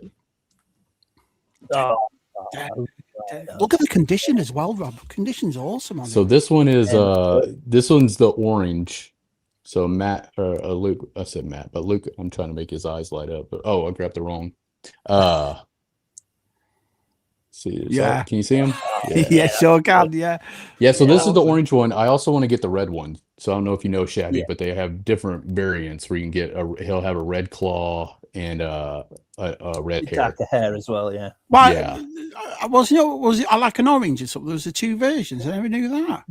Yeah. Well, there's a few versions. I mean, there's one where this really twisted VTR Dave's mind. That's one figure I'm missing, Rob, the young Tigra. Yeah. So I had the young one and the old one. So and with Tigra, you got Wily Cat. Yeah. Really good. Yeah, I love that figure. It's a great figure. You can't get it. It's very difficult to get in the UK. This one? I'll keep an eye out for you, because he is very, very common to get here. I actually just had Martin help me out with a job. So I don't know if you know Shabby, but they all came, Snarf. So I had this Snarf. So this one's called, I think, correct me if I'm wrong, Luke, but this is the companion. So there was a smaller one that came with Lino, and then there was a mutt. What was the mutt called? The dog? Mama. Yeah. With Mumra. Yeah, Mutt. Yeah, he came with Mara or Mamra. Yeah. So, but then they came out with the companion one, which are a little bit bigger and more articulated, like this one is. So the Mutt-Ra, over here, they're just ridiculous to find. So hard to find. But I kept seeing them on eBay in the UK. So I asked Martin if he would pick it up for me, and he did. He sent me a picture of it today. So it's really nice. Now this one's probably my favorite out of the Thundercats. So yeah, this is the one. I didn't have very many Thundercats, but I had Lino and I had Panther. So you two love this car. I mean, I love this cartoon. I had the toys as a kid. I've only got one vintage one. It was the Mum-Ra, on the mail, which I never knew was a mail away. Never knew it. The red cloak. Yeah. I have him coming in the mail. But yeah, so here's the thing. I love the cartoons. I didn't have very many of the figures, but I don't know about how they are in the UK. But over here, LGN, like, they look good if they're nice, but LGN must have used really bad paint apps, because they are all like, it's very, very hard to find them with really good paint. Yeah, they are difficult to find with good paint. Yeah. So there's, when it comes to this, and let me ask you both, because you've both got these, is it more condition or price that you're looking for? Well, if they're in mine's condition, I want them to be in good condition. Right. Because you're obviously spending more for that, right? Yeah. So I'll pay, I don't know about Luke, but I'll pay $10, $15 more to have them complete and with nice paint. So that's good as well. Yeah, I mean, like anyone, I mean, ideally, I'd like. Oh, that's a good one. Love the eyes lighting up. It's just so good. I know, it's so cool. Yeah, man. Now he came with 2 daggers. This one came with 1, so I still need to pick up. That's something I'll be looking for at Joe Fest. I don't have the black and red handle sword that he came with. I had the little silver. So they came out with, in series 1, Shabby, was four good guys, and then they had 4 bad guys. So they had Mamra, and then they had Slice. Yeah, I remember having that one. Yeah, this is the guy I got from. I picked him up from Jeff Barker, so he's pretty cool. Yeah. I mean, but the detail on these are really, really good. They did. I mean, the sculpting and the detail on these are really good. And then I have is this Jackal? Man, yeah, he's good. He's cool too. The only one I don't have from series one is it Monkman? He's like the ape. Oh, Monkeyan. The monkey. Yeah. So then I have a couple other, but they're not from series 1. So yeah, Thundercats will be my number 5. I'm really liking them a lot. I picked up got a few from Jeff Barker, and then from there on, I was like, man, I want to get more. Well, is that when it comes to vintage for you two? Because it's like I said, at the start of this, I was saying I've been buying more vintage this year than I have. What is it? But to me, what it was doing was the He-Man. I wanted to get as many of the vintage in good condition. Like the majority I got, it's like I say, the paint app's good, the legs are tight, and it's got all the weapons. I thought if I'm going to do it, I'm not one of those. Look, you've heard my Ewok Village story. I said every time, I'll get the parts of it. Never bloody did. So I knew if I was going to buy these, I've never searched on eBay for guns and accessories and staffs or whatever. And then obviously the real Ghostbusters, and I've done really well on the real Ghostbusters too. But is that what you two aim for first? Stuff, the nostalgia as a kid? Because I know a lot of people they'll buy stuff when it comes to vintage that they never had as kids. Do you think that comes from wanting it, or just it moved? Because like you said, Luke, line's finished. You know what I mean? So once you're done, you move on to something else. But what's your first and foremost for you two? What you had as kids, and then move on to other stuff. Yeah. For me, it's what I had as a kid, and then I might branch off into other stuff if it looks good, like GI Joe's first, and then Motu, and then maybe like Thundercats, Transformers. But I was not a Marvel kid. I didn't watch cartoons, movies, comics. I never had any of the toys. So none of that stuff appeals to me. So I don't have any in my collection. It looks cool. I think it's neat, but it doesn't appeal to me. So I don't buy it or don't get it. Got you. So you have to have an attachment to it, Rob? Pretty much, yeah. Right, got you. Is that the same for you, Luke?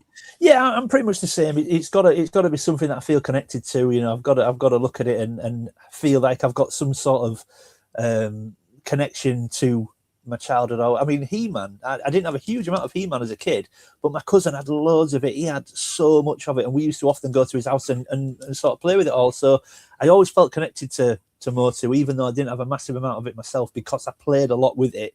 Yeah, just at my cousin's house. But the biggest thing for me, yes, I have to feel connected to whatever I'm picking up, whether vintage or whatever it might be. But I am very flaky, and it doesn't take a lot. I mean, Kieran Ball will be in the chat going, yeah. Hello, it doesn't take a lot. It only takes me watching a video of someone else picking something up and me go, ooh, that's quite There's nice. a few things though. I mean, like I said, I picked up a couple of the Brave Star stuff, and Scuba got me some, and obviously Cy got me that Fort Curran that my mum's going to bring over, and that kind of. So I'm enjoying that. But this year, I'm actually pulling, because for years now, lads, I've been saying about Visionaries.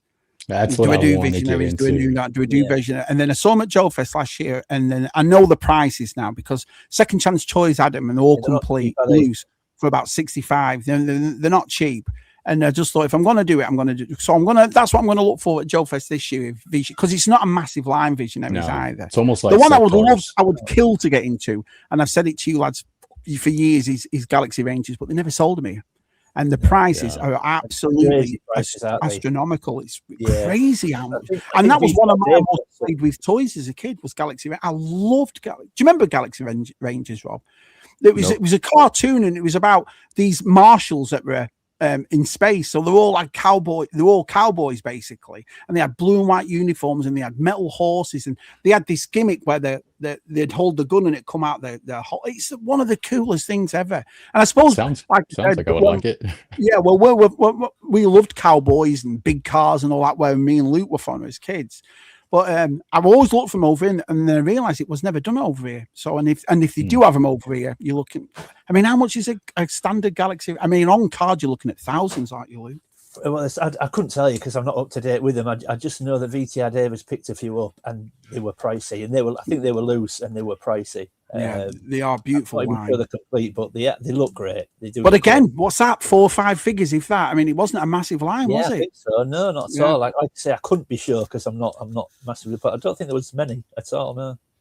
It's easy and quicker to ask Luke what he's not collected, right? Yeah, that might be a good point. Yeah, Mum was in some languages translate to puffed rice. Not so scary now, is he? Never do that. Oh, I loved it. I look it up. It was a great toy line. I think that was it LJN2 or Galoob? Not sure, I know it was one of those two. I'm really getting into the toys I only had from one line of toys that I had as a kid, then filling in with the others from the line I don't have. Yeah, because G-Force went for the Fisher Price, didn't he? Collected most of that last year, and he did well on that. And so it's just fascinating to me, because I watch people and out there, they'll say, "Oh, I never had as a kid," but so I was thinking about that. I thought, was there any toy lines I didn't have as a kid? But I suppose with me having 3 brothers, even if we didn't have a whole collect, we always had one or two, you know what I mean? From Turtles to Brace, everything, Visionaries, do you know?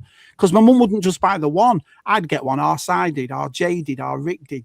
Do you see what I mean? So it was always like that. So, toys were massive when I was a kid. I would always have like a one-off, right? You get it from a birthday party or an aunt at Christmas or a cousin, or you do some kind of exchange, and now you got you got 2 Sectars in your lines to go with your 40 He-Man, or because you did the Sectars, didn't you, Rob? You got most of them, didn't you, pal? Yeah. Or I had Knight Rider, Kit with David, and he was like a 12-inch maybe figure or something. He was pretty big. Right. But I mean, he didn't go with anything. He was just like a one and done. I maybe played with him, and then he was in the toy box the whole time. But that's why I get, and I've spoken about this before, that's why I get most of my nostalgia from, Rob. Those, the one-off toys that we had. Yeah. So Jeff Barker, Luke, came across this big hoard, and me, Scuba, Rob, and all, we were helping him sort what toy lines it was, and this and that and so forth. That's why we got some Thundercats off him, Motor off him. But he had, do you remember wrist races? He had the case for a wrist race. Yeah, I've got a couple. And I was like, I've not seen one of them since I was a kid. And I remember having the Dukes of Hazzard. So I went on eBay and bought the actual Dukes of, because Jeff said, you can just have the case for it. But it's things like that make me, because it's something that we haven't grown up collecting, or it was only a small. So when I see things like that, that's where I get like, wow, man, do you two get like that?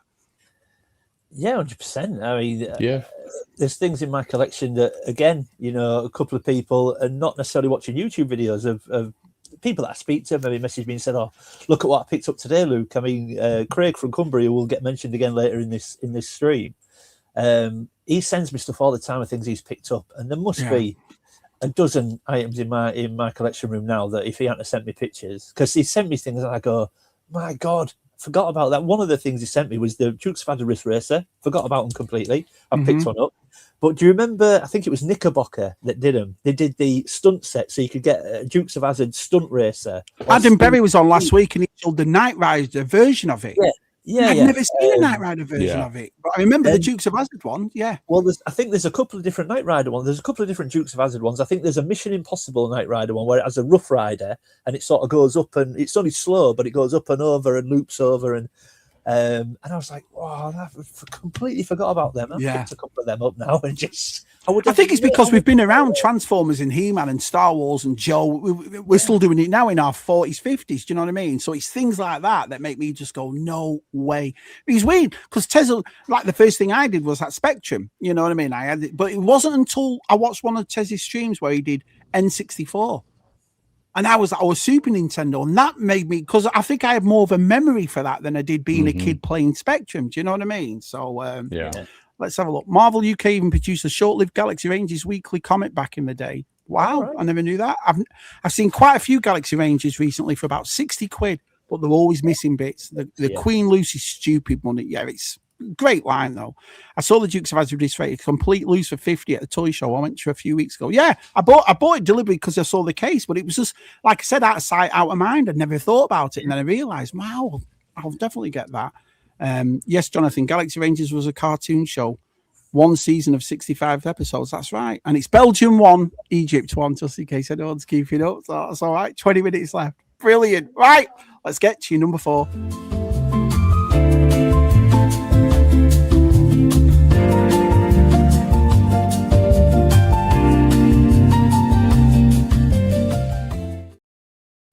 The way to be music, like, do you like it? Oh, I love it. Yeah, it's no. What is it? Music. What was the one I always used to go about the Shabby's montage? I forget what it was called now.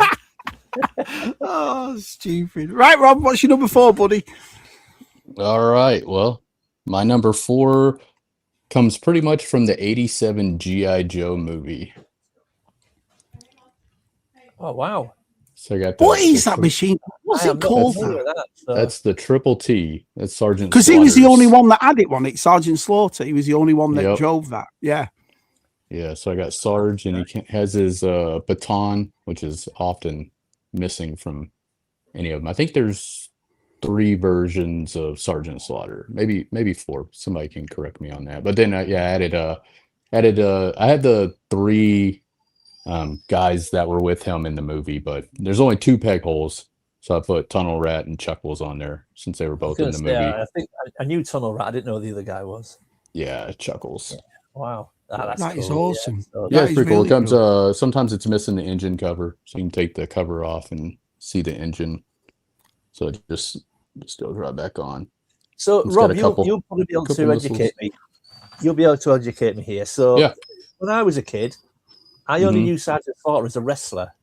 Was he a wrestler first and G.I. Joe second, or G.I. Joe first and wrestler second?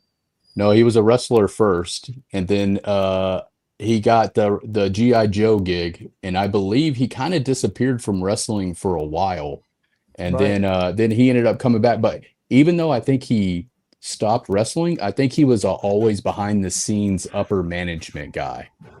So I think I think he was still always involved with wrestling, even with Vince McMahon.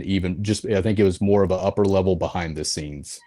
It always interests me how these people have come from. How has he ended up with the G.I. Joe figure? You just think he was a wrestler when I was a kid. How they must have came to him and offered him a spot. I always wondered why more that because it seemed like they're in the mid 80s. They went to the Fridge, which was a football player, Refrigerator Perry. He played for the Bears. He had a little, and then they went to Sarge, and there was always rumors that Sylvester Stallone was going to have a Rocky figure, which they turned into Big Boa, which ended up being a boxer figure, and that never happened. So he's like a superstar over here, Rob. Oh yeah, we'll see Sarge at Joe Fest. He'll be there. Because I remember the first time I seen him, and you know, I know who he was, but he was just a wrestler to me. You know what I mean? But honestly, Luke, it's like a superstar man over here. You know, I can imagine. Yeah, lovely fella though, really nice. You know, what I mean? really nice guy. He's got some he cool goes in wrestling the bar figures and he too. mingles. Yeah, and his daughter does it with him. What's his daughter called? His daughter's around, isn't she? Yeah, I mean, Sarge is getting up there. You know, he's He looks great though, Rob. I think he looks good for his age. Do you know? Is he a great character? I bet he does. When he's no, he's like I don't know. Does he ever break? That's G-Force if he breaks character. Yeah, did we G? That make G-Force's night though. I've never seen G-Force turn into an 8-year-old kid like that fast. You know what I mean? I think he put G-Force in a full Nelson. He did, yeah, he did. But that's what you see all day. Like, so he has his vending space. I know he sees these lads in full Nasons, don't they, all posing and all that sort of stuff. And he does a breakfast thing. But yeah, you know, it's just funny how because like I said, I knew about him, and you know, I watched wrestling as a kid, but not as big of. And then when you get here and realize how big this guy actually is, he's such a superstar over here. He's massive, you know. Yeah, I've got the Transformers Triple T with Sergeant Slaughter retro figures. You pukes. Somebody showed Walmart had those on clearance for $25. Wow. Somebody posted that all the Walmart GI Joe stuff's hitting clearance right now. Unbelievable. The WWE wanted a cut of Sarge's G.I. Joe money, and he told him to get stuffed as he owned the rights to the wrestling gimmick. That's what it was, right? Okay. Sarge better keep his distance. I got Dino and Rob now. Imagine. Didn't Sergeant Slaughter run the wrestling training school? Yeah, he might have. Yeah, I don't know. No idea, pal. No idea. He made Louis Theroux puke, did he? G-Force can still feel his grip to this day. Yeah, he made G-Force. And it was funny, wasn't it? Because before it happened, G-Force is like, oh my, there he is. Because he was sat down with his family in this bar in the hotel room. And G-Force like, I can't believe I'm only a foot away from Sergeant. And then he did that too, grabbed him and all that sort of stuff. So it made his day. It was brilliant. Kelly Slaughter, that's it, pal. Yeah, she's dead nice as well. Kelly Slaughter, yeah. Right. What's your number 4, Luke? So my number 4 again. I mean, these are all gifts. Actually, not all of them. Just there's one that isn't. But again, it's the story behind them. So a few years ago, it's probably about 4 years ago now, I was talking to the lovely Andy Lemire. One evening, we were. He's all right, isn't he, Rob? He's okay. Oh, he's all right. He's okay. Andy. He's all right. We were messaging back and forth, and he'd messaged me out of the blue, and he's Luke, I'm at this store. He told me where it was. I'm at this store, and they've got loads of mask stuff, and I'm thinking about picking this Rhino up, and it's got the box, it's got this, it's got that. It's complete, and this is the price he wants for it. Is it a good price? So we're having a bit of a back and forth, and it's like, I don't know if there's any movement. I think this is a good price. And I was like, yeah, actually, that's not a bad price. But anyway, we were chatting away, and he says, no, I don't think I'm going to bother. But do you want me to pick it up for you? And I was like, no. I said, look, it's right. I think we were maybe in November or something like that. I said, it's too close to Christmas. I can't start, dropping however much money on it. I've got to focus on Christmas. So look, thank you, mate, but yeah, I'll have to pass. And we carried on chatting for a little bit longer, and so I don't know if this was a ruse to see where I was and get me off the scent or what, but and then a parcel turned up at Christmas, and I opened it up, and here we have. That's awesome. Very, very nice. And to this day, I've never seen a better Rhino in better condition than this. And obviously, there was a lovely note from Andy saying, "I got it for you anyway." And the chrome is exceptional. Everything works on it, and I don't know if I've ever had or seen a better. It looks Rhino. brand new, doesn't it? Looks brand new. Yeah, that looks good. I mean, I don't know if you can. I don't know if you can just see the boxes. Hang on, let me make it big right there. Just there it is. Yep. I mean, it's just. I mean, it's the flagship vehicle, really. It's beautiful. I mean, look, there's just no marks on it, and every sticker is untouched. And yeah, so obviously a nice little note from Andy. And I don't actually know if he intended to buy it for himself at first, and then he had a change of heart, or if it was all feeling me out to see if I had one, or all I'll say is it was always for you. That's what I would. Yeah, you know what I mean. Rob? Yeah, Rob went through that history. It was always for you. That, yeah, right, okay, but it's beautiful, and I remember him going. Do you remember, Rob? Do you think Luke could like this? And we all went, maybe. I don't know. No, he won't. Send it to me instead. Do you know what I mean? And every mechanism works on it. The hitch covers there, which are often missing. It's the most beautiful example I've ever seen. And so obviously when I opened it and I gave him a call and we had a chat, and and like what we were saying earlier, not only do I absolutely love the vehicle, it's probably one of the most beautiful. You think this is a toy? I mean, look at it. And it just screams 80s, doesn't it? That thing. But like we were saying earlier, to look at it now, I don't just see a Rhino on the shelf. I see a gift from my friend who, sent it all the way from the States, very much like what Rob's going to do. And they end up just being that much more special. And every time I look at it now, it's the centerpiece of my collection. It's front and center on the shelf. And well, would you think he's been going back? Because you've heard me say about the cars in America. That's why I'm a big fan of muscle cars in the States. You know what I mean? Like everyone knows my favorite car is like Trans Am, whatever. But it's the same as those trucks. We don't have trucks like that in England.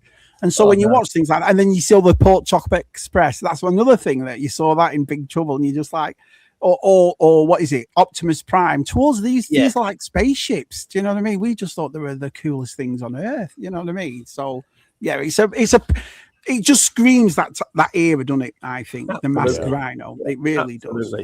Yeah. Were you a fan of Mask, Rob, when you were a kid? Did you get them? I only had a couple masks, but my best friend down the road, who I'm still best friends with to this day since kindergarten, our kids still hang out. That's the 7-year-old who I told you we went to his birthday party. Yes, sir. He had Boulder Hill, and the Rhino, the Hurricane. He had all of it. And I think he would get annoyed because when I come over, I'd want him to dig it all out. Like, let's play with it, get it out, let's go. And he'd have to dig it all out, and then I'd probably have to leave, and then he'd get yelled at and have to put it all up. But I still, I got some masks from Jeff, and that's definitely a line. I got the Jackhammer and the Thunderhawk, and dang, I'm blanking. What's the orange truck that has the wheel that shoots off and it has the little motorcycle? You sent me one. You sent me the Jackhammer last year. Do you remember? I sent you the Jackhammer. Yeah, you sure did. I have that one too. So I have a few of them. Yeah, Firecracker, the orange truck. I just bought one. Yeah, that's I'll show you. So I like to pick them up now and then. Do you know what I mean? And it's always at Joe Fest. Always buy one at Joe. But I saw that one. Oh yeah, iguana. And it was 20. Yeah, the iguana. Bucks. Yeah, that was it. 25. So and it's complete and it works. 20 quid, is it? Not even 20 quid, about £17. That's it. So, is that one? Do the handlebars come down like a saw? Yeah, they come down. Comes and out or something. Yeah, but it's like I say. So I enjoy buying the mask stuff, and I enjoy getting it. And I did buy the new one. I watched Luke's video, and Luke was dead honest about it. I thought yours was a good thing. You weren't bullshitting anybody. You were just like, "This is what it is," and I thought I'll buy it. And but like I say, I think because of the prices we're paying for it over here, Luke, I'm just going back to the vintage with them. I'm baffled. I'm baffled. How just tell me the price you paid for Thunderhawk in 125. So what's that work out? About 100 quid? About 100 quid, yeah. No, more than that. About 107 quid. And do you know what they were brand new when I got mine? Go on. 31. How is it so different? I know. It's just weird, isn't it? So for 31 quid, I'll accept a couple of droopy doors and just sit it on the shelf in car mode, and that's fine. Yeah. Switchblade was 50 quid. What Switchblade in America? It'll be more than Thunderhawk, won't it? Our local independent toy store got them in, and I said to him, "What prices are you doing?" He goes, "I'm Shabby. I'm keeping them at the same prices because they're not selling online over here, so I'm keeping them at the prices that they are." And one of the things you said, and one of the things I noticed when I bought it, was the box is like tissue paper. So in a way, I was like, thank God I didn't get it from Amazon or post it, because this will last 2 minutes. The boxes look good and they're a real nice shiny finish, but they are thin. Yeah, they are. So I bought mine off a shelf in this toy, and I did it that way, which I'm glad I did, to tell you the truth. Because, well, listen, I'll carry on getting. If they go down, I'm getting them. Do you know what I mean? If they do go down, but it's strange because the thing is, and then the cheapest and most basic one, I was disgusted with. The Condor was terrible. Yeah. Absolutely, and that was 20 quid. Cheapest and most basic one they could produce. And I got it. I got a full one complete at Joe Fest for 30. Yeah. So, what, 30 quid or $30? $30, which is about 25 quid. 25 quid, yeah. Yeah. Go on, Rob, what we're going to What's say? funny about those two is it seemed like they were minor for the loyal subjects. It seemed like it was minor QC issues. Like it didn't Just seem like it little was things, yeah. major that they should have and could have fixed. So I'm wondering with this wave 2 just being announced and coming out shortly, if they're just like, screw it, we don't care, they're buying, or if they're gonna make those corrections on those minor issues. Well, I think the worst one was the Rhino. I mean, I didn't pick up the Rhino in the end because I've got such a nice. I mean, I couldn't resist Switchblade. I've got a nice vintage Switchblade. I couldn't resist that, but I didn't pick up a Rhino because one, I've got such a nice one anyway, and two, there seemed to be loads of issues with the Rhino. Various I did quality control issues with that. But the one thing, I mean, look, I'm a little bit upset with myself, but I will give Wave 2 a try. I know I will. Yeah. Because there's just too many vehicles that I love. I don't think I'll bother with Piranha.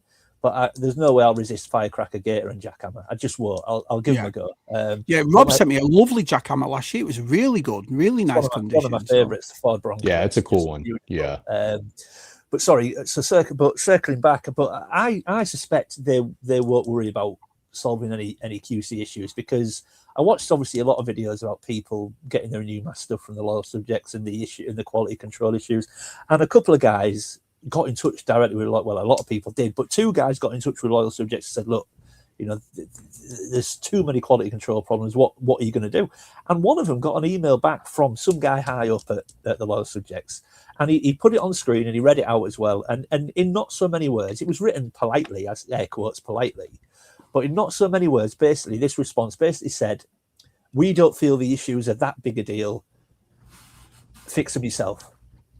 Wow. Basically, if we don't believe it's that big a deal, you can probably repair them yourself without any fuss. Do that. Wow. That was the response from the loyal subjects. So I can't imagine they're then going to go away, do Wave 2 and go, let's fix the problems. Well, I remember talking to you about it, and I said, well, it just sits on my shelf, and you were like, yeah, but Shabby, when you're paying for something, it shouldn't be just, you know what I mean? You know, but listen, I like them, and you know, but they are a little bit. This is where I think the issue is, though, Shabby. Now, you see, Thunderhawk, for example, is sat on my shelf. It's in car mode, so it's not like the wings are drooping. You know, it's in car mode, so you don't have that. And it looks beautiful, but for 30 quid, I'll look at it and go, it was 30 quid. I can live with a couple of droopy doors, and it's not even sat with the doors up anyway. So I can live with that at 30 quid. Switchblade. Yeah. To be honest, Switchblade was 30 quid for you, 125 for me. I've never opened it. This is what I'm saying. But if it was 125 quid, there's no way I'd be keeping it. I'd be sending that back with a very ranty email or something, you know? Yeah. Oh, but at 30 quid, you kind of just go, it's 30 quid, just move on. Not for that price, I would. Yeah, I would buy. Were you ever tempted, Bob, to get him? I was tempted when they first had, so I had them sitting in my cart for pre-order for, I actually canceled I feel bad doing this, but I canceled. I had a set bought for me and for Bryce.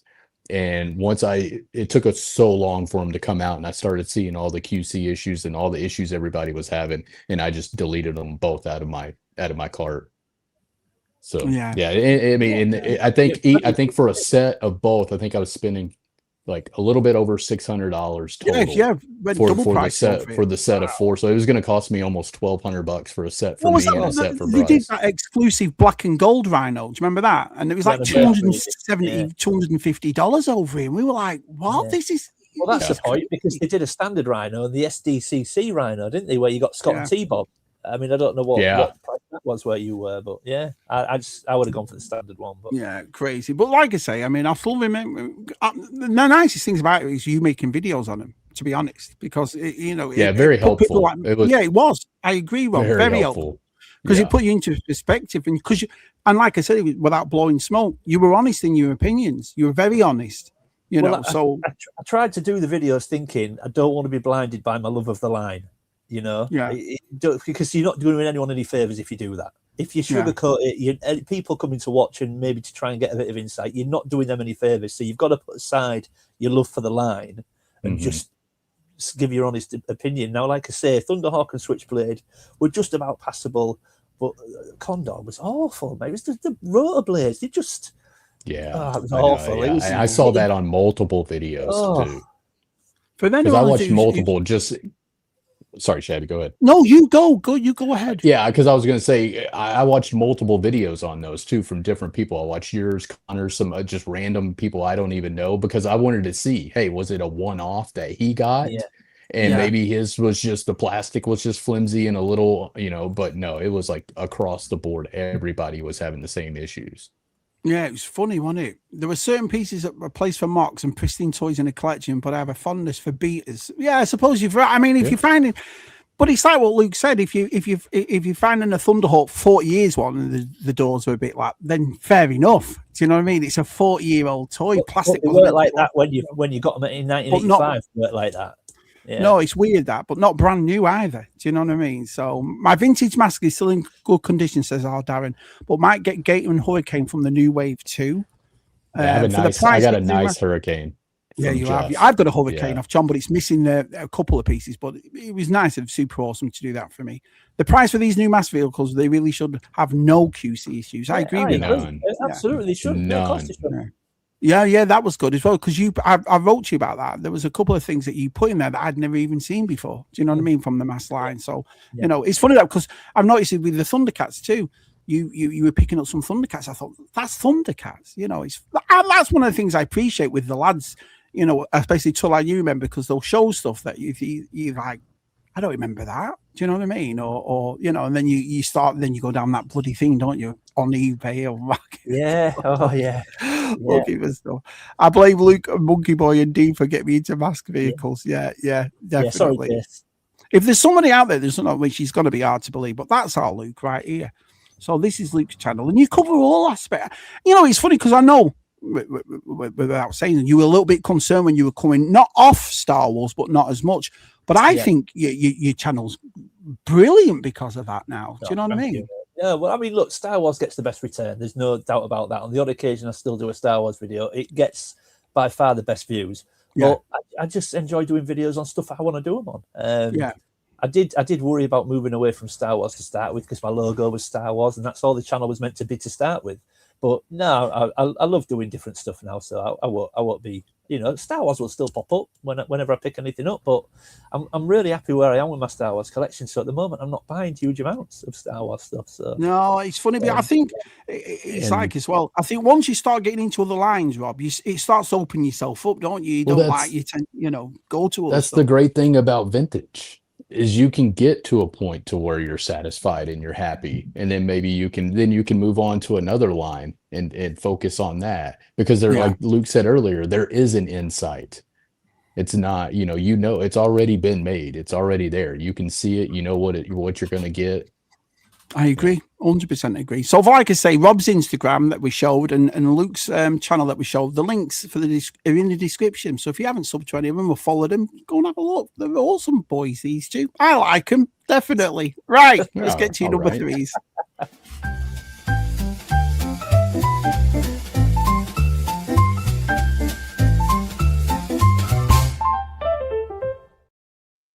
Right, our Luke, let's start with you. Okay, so like I said, these choices are based on sort of sentimental side to my collection. So I sent you a picture earlier, Shabby. You did. If you're able to, is it this one right here? It's that one. So right, there was one message that preceded that one, with a brief introduction of who it was from. So that message is from a guy called Craig from Cumbria, who I refer to in various videos now. And he sent me that message out of the blue, maybe about 3 years ago. I had no clue who he was at that point. Like I say, he did send one message before it, just introducing himself briefly. And then that is the message he followed it up with. So as you can see, it says, in the few months I was off, your channel was one of those things that brought me a little solace. I continue to enjoy your channel very much and look forward to new episodes weekly. But obviously that was a few years ago when I was doing weekly episodes. Yeah. But one thing that, again, still, astounds me is for a channel of the size of mine, and that was 3 years ago. So it was even less subscribers then. How much even the most basic videos in the smallest channel can touch somebody or affect somebody. You read that message there, and what had happened is Craig had some health issues and he'd been off work for quite a long time.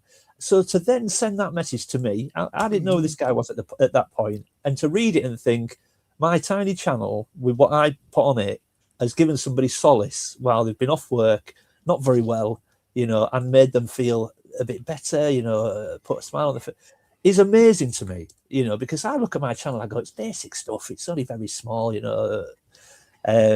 So to know that it can still affect people to that level is unbelievable to me. So of course, me and Craig got chatting. We still chat regularly now today, but not long after that, I received a box at Christmas.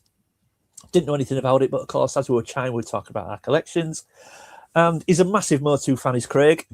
And I'll try and do my best to get this, guys. And I opened up a Christmas parcel. I had no idea who it was from. It was from Craig with a nice little note, and he sent me this. Oh, snake mail. I mean, it's a great toy as well. The Origins version. Never saw that here. Absolutely beautiful. Yeah. So to get that from a guy who we'd only been speaking a matter of 3 months before that. And there was other bits in it as well. This was obviously the main piece, but he threw other little bits in as well. Again, so I look at this now in my collection. I just think that's from a guy who 3 years ago I didn't know. We'd never spoke. We didn't know each other existed. He'd watched a few of my YouTube videos while he'd been off work ill, and that's what it's led to. Me and Craig still talk now almost every other day. I'm planning on going to visit him at some point. This is what, and you look, YouTube does bring a lot of negative stuff, you know, when you get into your comments, and you always get those people that have maybe got an issue with something you've said that's maybe incorrect in a video, or heaven forbid you show a repro accessory or whatever it might be. But it's things like that and people like Craig that make you think, this is why I do it, you know, because I want people to enjoy what I'm doing. And if it brings joy to one person or comfort to one person that might be off work or whatever they might be going through, I'm good with that. That's you know, if I never receive another gift ever, I don't care, because that's not what I'm in it for. Yeah, I couldn't agree more. I've had the same experiences as you, and you know, messages like, you know, there's been a few people I won't say, because you know, sometimes what they're going through you don't realize yourself, do you? Because I'm the same as you. I just come on and laugh and joke on a live stream, just having a laugh, 2 hours having a laugh, you know what I mean? Like, you make your videos and so forth. But I think bringing Rob into this as well, because it's weird. Do you not think it's weird, Rob, that how friendly everybody is, and we've all met up on different sides of the world? We've got people coming over from England to see us in 9-10 days, and it's simply just putting a microphone up and a camera up and having a chat and making people feel welcome, you know? I think that's the big thing. It's making people feel welcome. Yeah. I mean, I can still remember the day, or when I reached out to you and asked you about, hey, what do you know, I got, you know, been in the background watching for years or whatever, ZSR or your USR. And then, you know, hey, just reached out to you through Instagram. And then, you know, it's like, hey, very welcoming. You walk up. The first time I met Scuba, it was like, oh my gosh, that's Scuba Pete. And he just gives you a big giant bear hug. You know, it's like, oh, okay. You know, we're just one of the guys, you know. Like, I know he's had ice creams in Bridlington. Do you know what I mean? It's funny, isn't it? You just, I always say that, you know, when I see people at my mum's house, I've never been bothered when you see our DTM there, and you know what I mean, and Tez is there, whatever. When I saw Scuba Pete in my mum's front room, that was the weirdest thing for me ever. He'd been here about 2 weeks before, and the FaceTime, he sat in my mum's blue leather chair, and he's like, yeah, and I'm like, no way, that's the weirdest sensation ever. It's funny because, and I think as well, from my experience, what happened to my family, and obviously to you lot, you know, our side passed away 7 months ago. If it wasn't for this, and if it wasn't for the group we built, I don't know whether I would have dealt with it as good. So even on the flip side of that, it's overwhelming that we do a lot for other people, but it's amazing what they do for us. Do you know what I mean? Like the so like everyone was, I mean, the amount of responses and messages I got when our side passed away blew me away. And one of the things that helped me go through was the fact that I didn't have to sit at home, because I live rurally, so I didn't have to sit at home thinking, oh no, and all that. I actually, this lot gave me something to do, gave me a reason to carry this, because I was thinking of, that's it, I'm done. Do you know what I mean? And everyone was saying, no, Shabby, you carry on, and you know, your side would have loved it. So it's on two sides, I think, Luke. It's not just what we do for them, it's what they do for us. Do you not agree? 100%, 100%, yeah, 100%. It was our time, that, you know, and it was nice to know that it's funny as well, Luke, because we all start YouTube and we always think at the start, how big will I get, and who will I know, and you're looking at your views. And I don't look at anything anymore. It's my things change for that. Do you know? I remember I've said it a million times. Chris Meaver said to me years ago, "Don't make your videos for people that don't watch it. Make it for people that do." Yeah. And it stuck with me. Stuck with me forever. And then I remember VTR saying, make videos what you want to make, not what other people want to. And I was like, it's little things you take off. Right on the money, isn't it? It's right on the money, that, yeah. Well, it's like I say, messages like this, they do mean a lot to you, don't they? They do. You know what I mean? Absolutely. Obviously, I've saved that message, and it's just one of them things. And it came up as a memory, actually, not that long ago. And I sent it to Craig and just said, look, 2 years today, you sent this. And it means the world. It really does. Yeah, I agree with you 100% there, buddy. I really do. Yeah. Let's get to the chat set and see what they're saying. Let's have a look. Wow, it's all busy in here. What a play set. Yeah, the Snake Man. And I think that one's better than the original one. And you know what? I've not opened it. I don't want to open it. But it's right there. It's right behind my head. Right there. I opened it. And I got the original had a lot of issues. Well, it had nothing in it. That's the thing. It was that net. Yeah. Really brittle. The chains always broke, didn't they? And the shackles. Yeah. Our friend Delvian Seek says your channel and videos are superb, Luke. You set the bar high with quality. I agree with you. Appreciate that. I said to my wife after the implants, kind of what? 100% of the people that I'm looking up to have met and hung out with you, Luke. That's the thing. Do you not find that weird, Rob, when you go to things like Joe Fest and they're the all lot people you've watched and people you've chatted with and stuff like that? Yeah.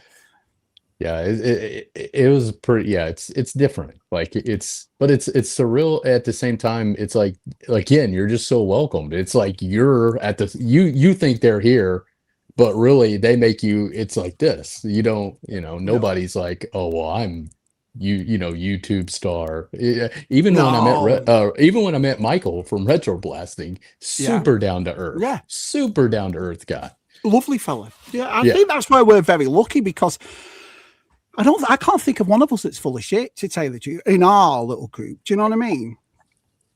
Because when you meet them, I always set out to do that. If I'm going to do streams, I'm going to be myself. I'm not going to put on an act, because people can see, especially I remember when we're not teenage boys, people can see through you straight away. Do you know? So, and I always thought, because you're going to get comments and you're going to get negative, and there are going to be people that like you and dislike you. But I thought, if I'm just going to be myself, that's what they have to deal with, not me. Do you see what I mean? I can still sleep at night. That's the way I worked it out. I mean, like you were saying a minute ago, Shabby. I mean, at first I was so, what's the word?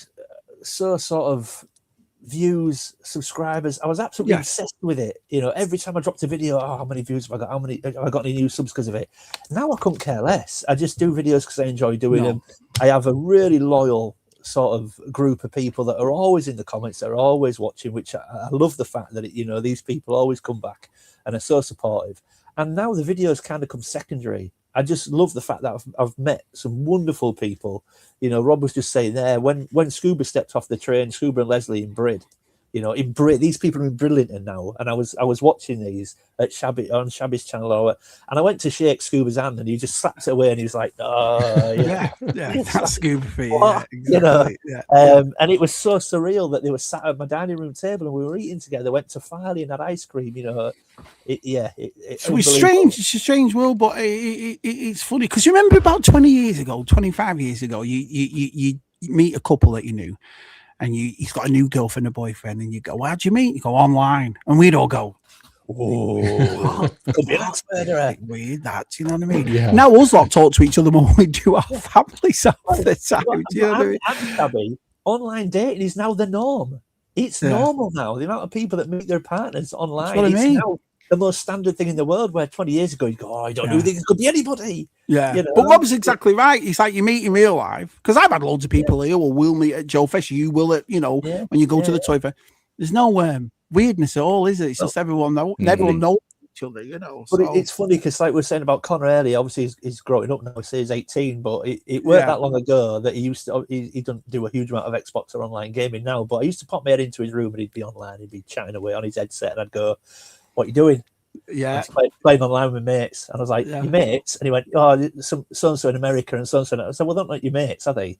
They're just people you've met through gaming. They're not your mates. You don't know them. And then he popped his head into my room once. I was doing a live stream. And he went, what are you doing? I went, I'm just talking to my mates in America. And he went, they're not your mates though, are they? I was like, well, yeah, man. He's like, you're not your mates though, because you've not met them. Yeah.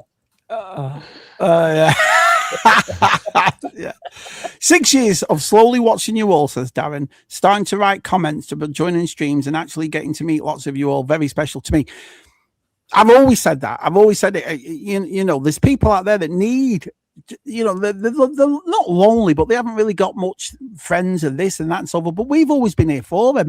My door's always been open to everybody. I couldn't live with myself if I I don't really want to be, you know what I mean? I'll stick with this. I've never put myself in a clique. I like being pals with everybody, you know.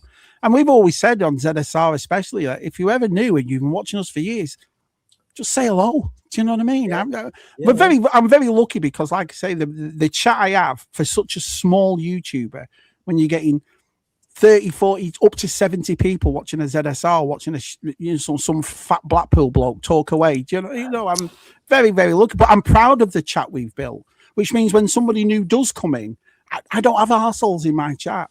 I don't, you know. But there's another thing too. If we do get anybody in that is a bit funny, they're going to have to go through our chat. Can you imagine having to get through Smith Lord and Keith Knight and all? He got no chance. Do you know what I remember once I had a negative comment on mine, and you wrote this letter to this guy, and don't let the door hit you on the arse on the way out. And I was like, I didn't even read the thing comment, and you I think it was me and our Connor were jumped all over him. Yeah, no, it's you know, it's one of them where you think you attack one of us, you attack all of us, and that's kind of how I feel it, because I take it personal. You know, you say it all the time. We're all ZSR, all of us. Are. It feels like we're a family. So you go after one, you go after us all.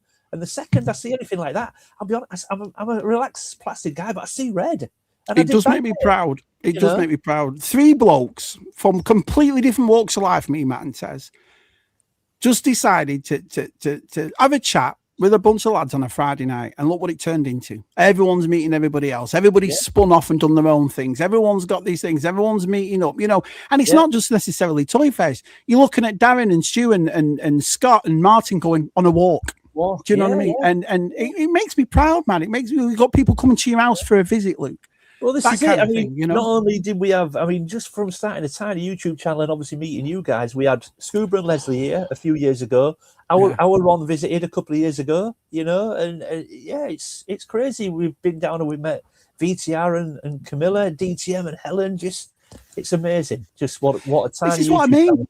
We just all let you see as ZSR. The lovely Helen won a quiz. Yeah, this is to us like it's Helen. Do you know what I mean? It's not like, who's this? We all know who she is. 20 years ago, I found Usual Mike Retro Blasting Analog Toys, which promptly led me to you all over the years. Yeah, nice one. I'd love to get out more. Problem is, they put a bid padlock on the draft door. About 4 years ago, I was sent to Earth on one mission: seek out somebody called G-Force and destroy him. Not in a nasty way, more like in a daily throwaway. Oh, brilliant, brilliant. So waiting for that manure delivery. Perhaps we push the wardrobe on that trap door. Oh, brilliant. 2 tons on your driveway any day now. Rob, what's your number 3, buddy? Number 3. We're going to continue with... We good?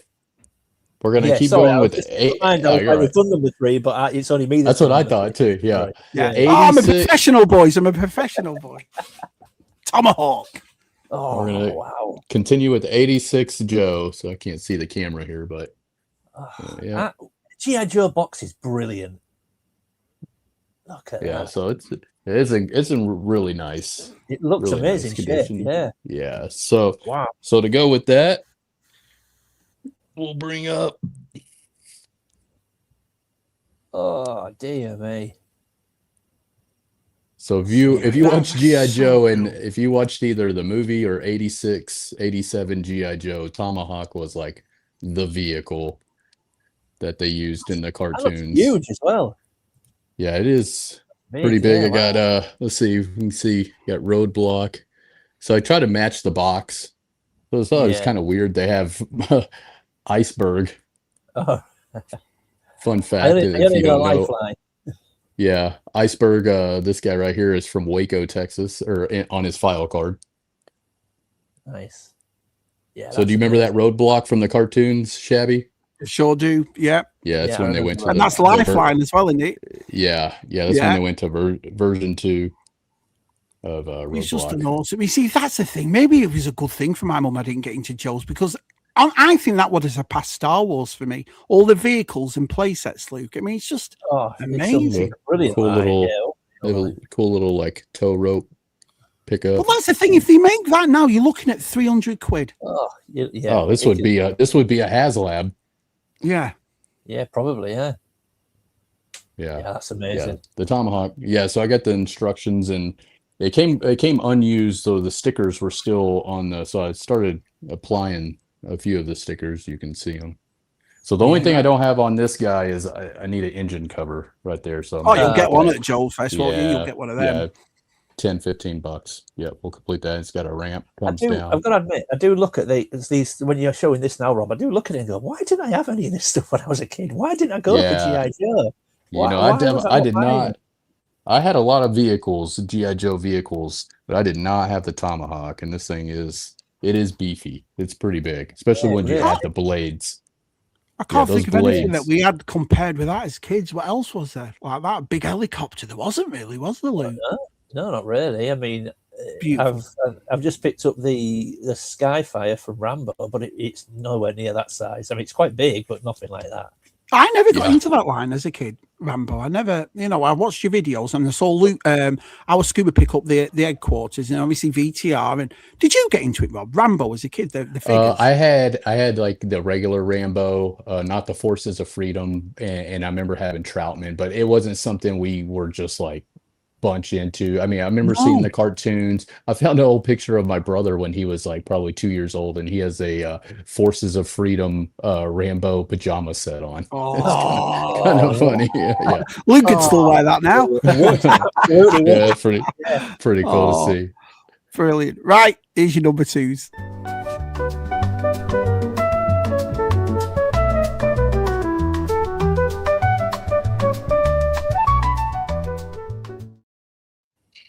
Number two, Rob, what's your number two?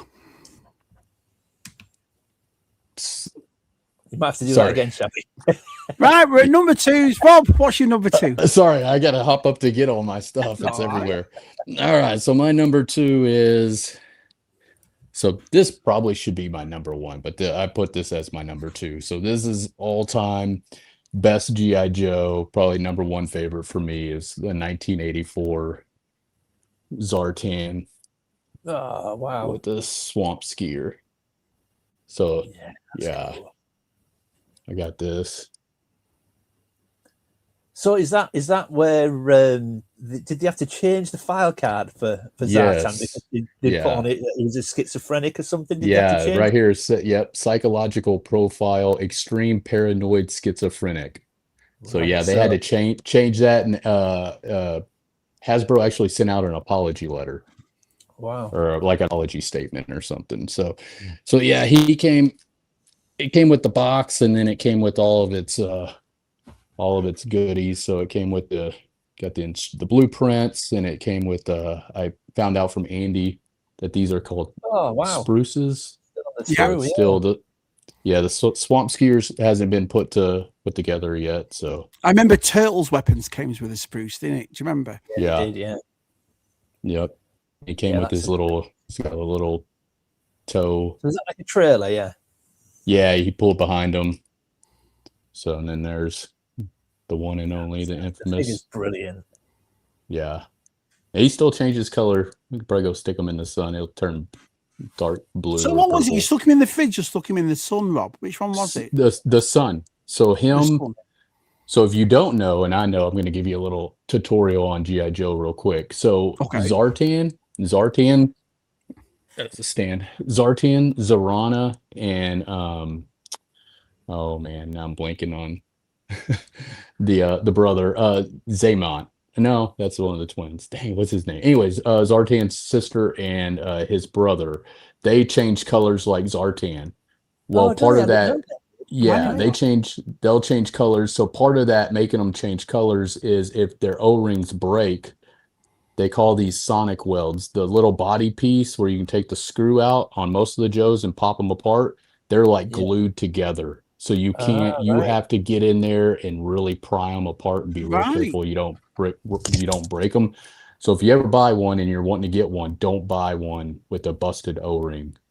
Make sure they're together. I didn't know that. I've repaired a few Joes in my time, but I wouldn't have known that. Yeah, super easy to do because I had a not Zorano. Why am I blanking on his brother's name? I feel like such a I can't think of it either.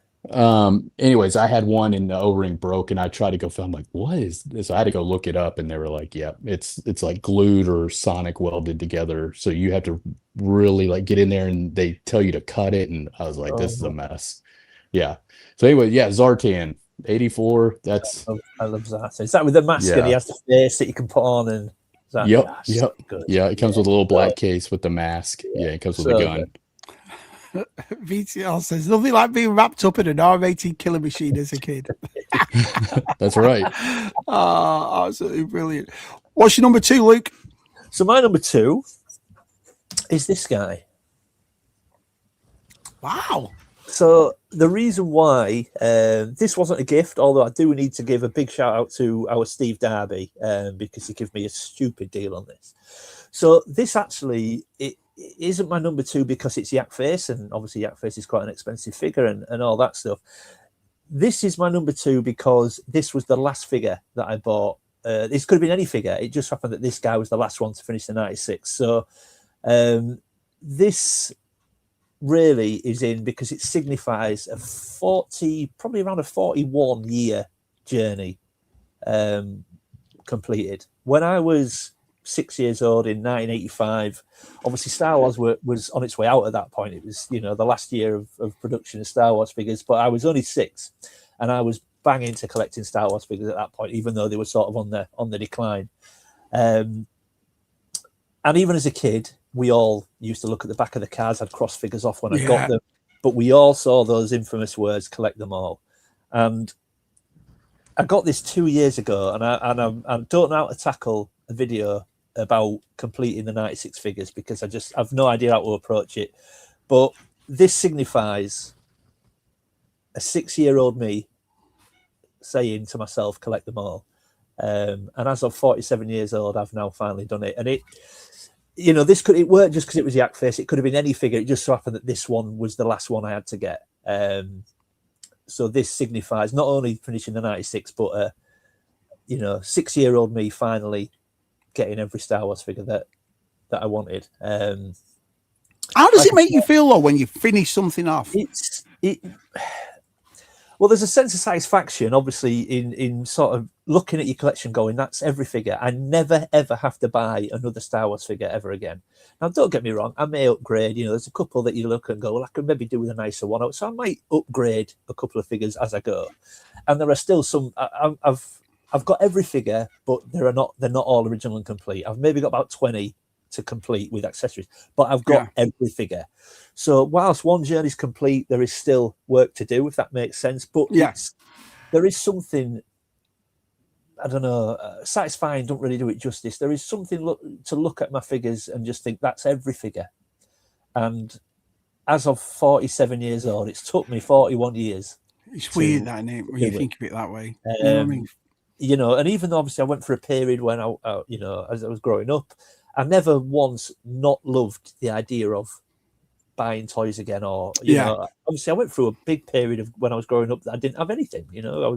I'd got my job and I'd started seeing girls or whatever it might have been, but I never ever once thought about these things and thought, I'm not interested in that anymore. I was a kid. I always used to think about it with fondness and think one day I might just. Yeah, it's funny because I've got 4 missing from my line, then I've completed the 96, and I know it's like as the years have gone by for me, I've not really thought about finishing it. You know what I mean? It's like maybe I should one day, but I think the ones I'm missing, they're so expensive. Well, they are, and that's the thing. That's why I've got to give a special mention to Steve Darby, because this was the last one I needed, and I was facing about 300 quid, maybe 350 to get him. Yeah. And then Steve messaged me one day. Now Steve's got a Yak Face, and he messaged me and he said, "Look, I'm upgrading mine. Now, if you look at him, I'm not quite sure what he was upgrading. Let's have a look. Yeah. Hold on. I don't know if you can. Yeah. It's pretty good from here. I'm not quite. But anyway, he messaged me and he says, "Look, I'm upgrading mine. I've got a nicer one coming in. I know that you need one. Do you want to talk about a deal?" Now, I won't tell you exactly what he charged me, but what he charged me was stupid. I should have had a stripy top and a mask on, you know. Big taping. You know. Yeah. And I sort of said to him, look, he was getting a really good price on the one he was picking up. But I said, look, you could probably sell that for the price you're paying for your new one and break even and get an upgrade for essentially for free. Yeah. And he just said, yeah, but I would much rather spend a little bit of money to get my upgrade and you have this figure to finish your collection at a good price. So he cut me an amazing deal to allow me to finish it off. So, you know, it's not because it's a yak face and it was probably one of the most expensive figures barring the odd one. It was because it was the last one and it could have been any. It just happened to be this guy was the last one. So, yeah, this signifies a 41-year-old journey and something that I always wanted to do from 6 years old. And it's a big deal to me. So that's awesome. I've got accessories I still need to get for some, but every single Star Wars figure. In fact, if we're going to be technical, 97. Wow. So I got that about a year ago now again from someone in the community that I won't name in case they don't want me to, but I need a gun for him. So, yeah. So that's 97, really. So, yeah, unbelievable. Really VTR asks Luke, George, see, I never went for them because I never had them as a kid. So they didn't, I've got no attachment to him. They don't grab me. Yeah, I'm not, you know, I can appreciate them, but they don't make me want to collect them. Yeah. See, Star Wars is pretty straightforward, apart from the financial, you know, to get the night. But G.I. Joe, do you think anyone could ever collect every figure from G.I. Joe? So much in there. There's so much. I remember talking to Super Horseman about it, and he told me how many there was, and I was like, no way. But I think most, I mean, you'll be able to tell me, Rob, because you may adopt the same approach, but I think a lot of really nostalgic G.I. Joe collectors of our era cut themselves off at around 90, don't they? Is it around 90 when they start going funky colours and I was 10 and 90 starting to phase out. So I'll look at the book I have and I'll see the line from 91, 92, and I'm like, oh, I can remember having one or two, but nothing like, I mean, you know, most guys started at 82, but for me, you start hitting 85, 86, 87, 88. I had like at least the figures, all of those. Yeah. Kieran's got a good point here. He says the story you've told is way more than the figure. Yeah. Good point. Really good point. Things. Yeah. Don't tell me they were 97. I've only got room in my folder for 96. Absolutely brilliant. If anyone could collect all G.I. Joe, it would be Scuba Pete. Yeah, Scuba goes for it. Scuba's got loads, hasn't he? But you look at that line and wow, you know, and where it is. But yeah, would you class it as 96 though, even though there is 97? It's 96, isn't it? Really? Well, I mean, there's only 97 because of, I guess, a mistake. You know, that's that, and they corrected it. But I mean, I think it's interesting what Dean at All Things 80s once pointed out, that you had a Max Rebo band. Why weren't they classed as, you know, you've got three figures there. Why weren't they classed as part of the? Oh, I never knew that. They're not in the 96. No, they're not in the. They're not classed as in the 96. No, you know. So I always think that's quite interesting. Yeah. Yeah, the last one I got was off Jeff Barker had bought an Imperial Gunner, and I'd never had one as a kid, so I got that off him, and I got it. It was a really good price too from him.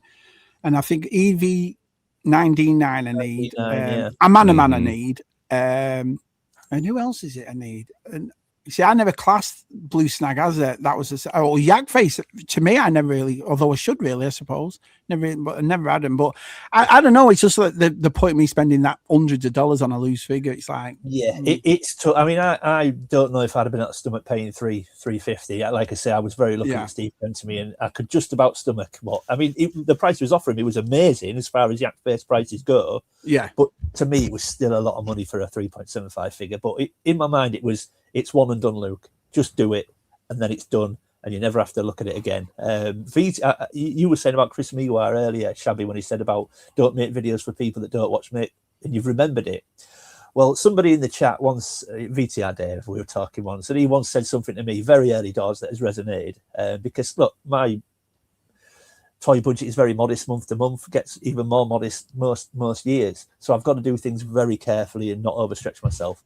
But he said to me, sometimes, Luke, you've just got to pay the money and get what you want. And it's so true. Every so often, you've just got to stump up the cash and get what you want. And even though it was a very good price as far as Yak Face goes, it was still a lot of money to me. And I just thought, just pay it, you just do it, and then it's done one time. And so, yeah, so I'm really, really pleased. Is that important to you, Rob, to complete a vintage line, to complete it, or? No, I mean, I was focused strictly on Star Wars, probably got real close. All I have left is some of the final 17, but then I just started moving into other lines. But I don't think I don't know. I mean, it would be cool to complete like the smaller ones, sure, like Sectars, Thundercats, maybe Rambo. Like I could see myself completing those, but Joe, I don't think I'll complete it just because you get into the later line and it loses that meaning. Like it's just at that point I'm just spending money to spend money. Yeah, a lot of people say that. I'll see them online. I only do 82 to 87 or something like that, or a wave 2 or whatever. You know what I mean? I don't think anyone like goes all out for him. Interesting though, dead interesting. Right, well, I've loved this so far. It's been brilliant tonight. I've loved this. I really have. You two are awesome to talk to. But let's get to your number ones.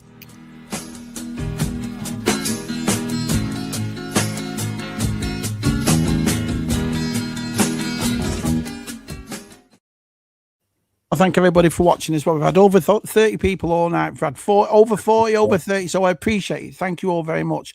All right, Luke, what's your number one, buddy? So my number one, it probably won't surprise people, but I'll quickly tell the story first, or the first part of the story. So what I love about the toys that we collect, and I've had a conversation about this with a couple of other people, is not only do they bring a little bit of warmth to us and, you know, nostalgia and nice memories and stuff like that. I think one amazing thing about toys from our childhood is that they also brought a sense of comfort to us. Now, yeah, they did. Yeah. When I was 9 years old, so what would be 88.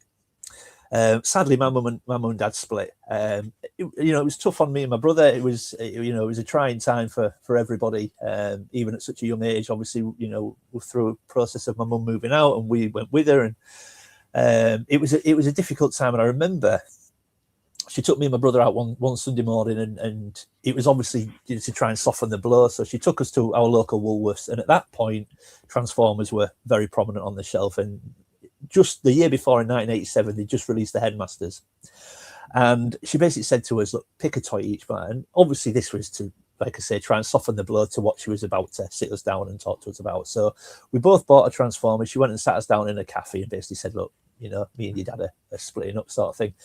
And obviously, it was a difficult time, like I said, but the Transformer I bought on that day was Hardhead, which was one of the Headmasters. So that was this guy. And I remember thinking that whenever I looked at him, I was like, this is the toy that got me through that time. Now, in reality, I played with various toys, but this was the toy that I bought on that day. And this was the toy that specifically I picked. And, it brought me a sense of comfort. But doubled up with that, this is the last toy and the last gift that our side gave me. When he was unboxing all the stuff, you were doing live streams together, weren't you, Shabby? And he was unboxing everything. And the last time, it's the last gift he gave me, and it was the last time we saw each other when we met in New York with DTM and Helen, and he handed me this in the train station. And yeah, so I it's quite emotional when I look at this on the shelf. Not only because it's funny that one toy gives you two stories. Yeah, and this was. So, not only was this the toy that sort of helped me through, it sounds silly maybe, but helped me through that time when I was a kid, but it was the last time I saw our sign, the last gift he gave me, and it will be treasured. If the house was burning down tomorrow, I'd grab this. That's the one.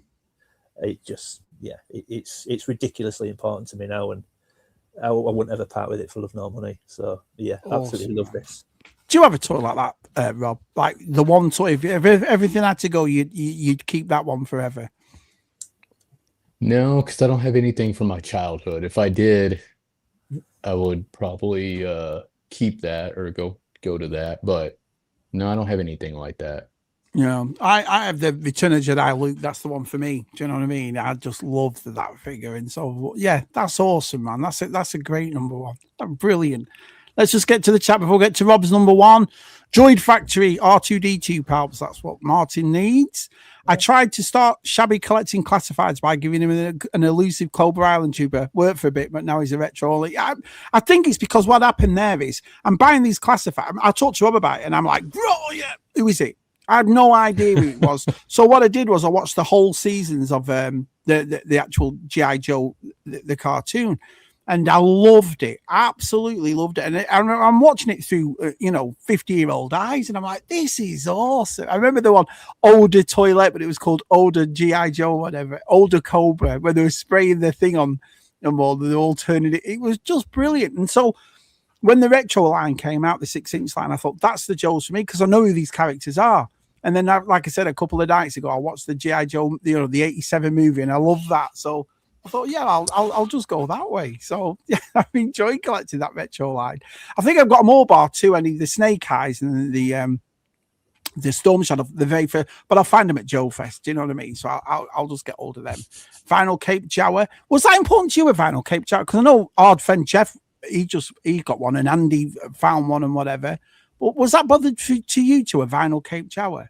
No, I was never worried about getting a Vinyl Cape Jawa. One, because I knew I'd never be able to afford one, and two, I think it twist my melon too much trying to convince myself it was real if I did get one. You know, so I was happy to.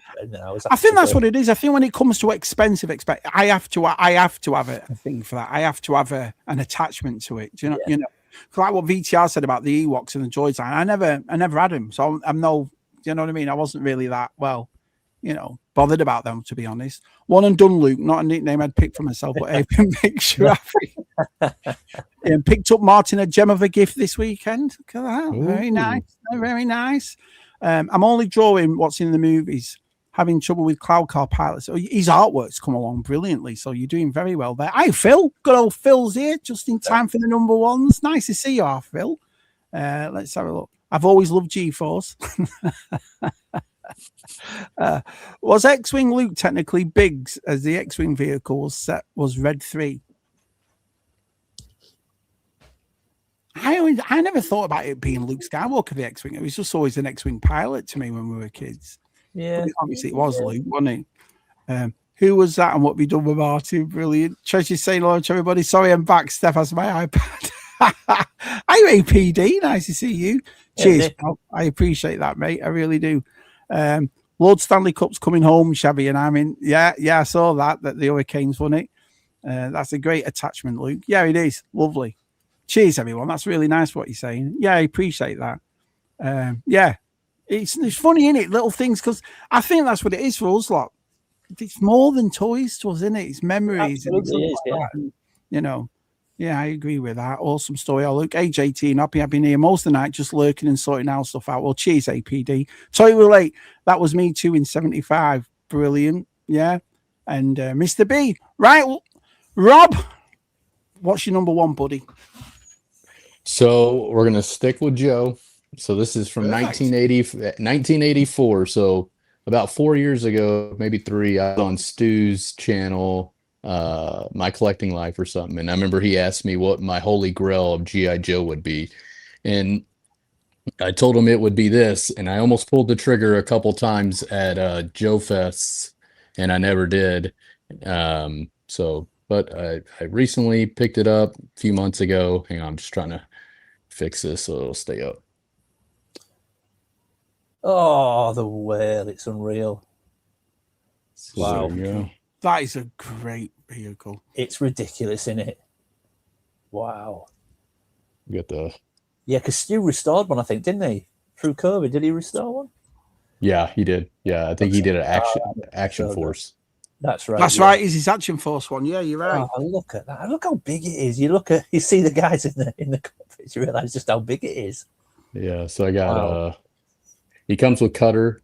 So I got Cutter here. Wow. So you guys got his Boston Red Sox hat on. So I don't have the box for this guy. I would love to get the box. That would be really cool. There goes a missile.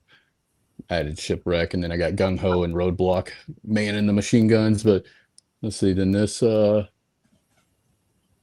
come. How was I not open. pestering my parents for these things? Yeah, drops down the ramp so the guys can run out from here. This opens up. It's got a comes with this. I thought this was a weird accessory, but it comes with this little like bicycle or like motorcycle. I don't know much about. Cool. Look at that. Yeah, that's much great. about hovercrafts, but and then it comes with a little sled that if you press this, there's a button right here. You press this button, this opens up, and the little sled, it's in there, but it goes shooting out. So I'm not going to do that right now. Don't do it. Yeah, he's got these little guns, little cannons. So yeah, it's cool. It's got wheels on the bottom so it can roll. Oh, so it was never intended to go actually in water then? It can though. I've seen videos where people put them in water and it does float. So, but yeah. What was the name of the Red Sox character? Cutter on it, is that right? Cutter. Yep, Cutter. Yeah. And if you wonder what well, it's Killer Well, and the well stands for Warrior Hovering Assault Launching Envoy. So Nice. if you don't know, G.I. Joe was really known for their acronyms. I didn't know that. Yeah. So yeah, very cool. So yeah, this would be my obviously it would be great to have a the aircraft carrier, but I mean, let's be honest, I'm probably never gonna have that. But so the well would be that's like my number one G.I. Joe. So that was my holy grail. G4 says right here, the bike goes into a slot on the back between the fans. Is that right? Oh, it might. He might be right. I don't know. It could be right. That's in great condition. So mine's he's in complete. Yeah, really, really nice. I got that off of a guy off of one of the G.I. Joe groups on Facebook. Were your kids ever interested in your vintage toys? And if they were, would you like? Because like I said, I was been quite lucky there. My kids haven't really been interested. Lucy was in the multi, but there were Origins at the time. Do you know what I mean? And so but do you let your kids play with your stuff, or when they were younger, did they come in, or did they have an interest, or what? Well, that's what was nice about anything with retro and Origins. So retro turtles, I'd buy those and give them to Bryce. So then he could have them and see mine, the vintage, or with the Origins, he could play with the Origins and see my vintage. I completely agree with that. Yeah. The fact, and I've said it before, and I will die on this hill. The fact that Hasbro has not made a full retro line of these is just a piss poor business model. And they started it, didn't they? But then they just stopped after about 12, didn't they? That was it. They finished them. So huge waste of money. And it's their own IP. They own it, so they don't have to pay anybody or. But so same for you, because I would buy them. I'd buy them for Bryce, and I know Bryce would play with them. So he would, because I know he loves his Transformers, doesn't he? He's big into them and so forth. Yep. So yeah, was that the same with you and Connor? No, well, Connor's always been a gamer, really. I mean, I did try and get him into a few. He took a big interest in Star Wars at one point. We watched the films together and stuff like that, but.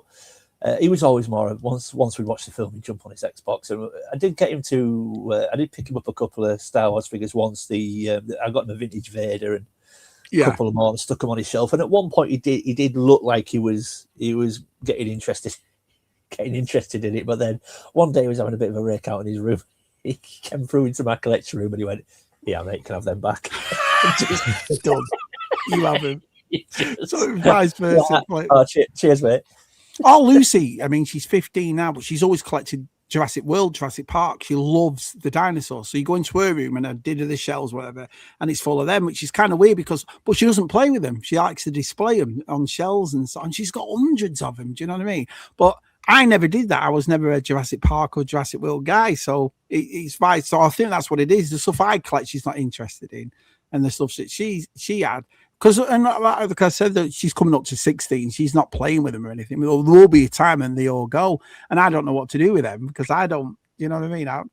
You box them up and put them away. Yeah, I think I'll probably do that. Yeah. What does APD says? G.I. Joe loved acronyms. So did my mum. She used to say, I can't understand normal tasks. Well, there you are. Absolutely brilliant. There is Rob and our Luke's top 5. Got anything coming up you want to talk about before we depart? And thanks for doing it. I've loved it. Absolutely loved it. Brilliant.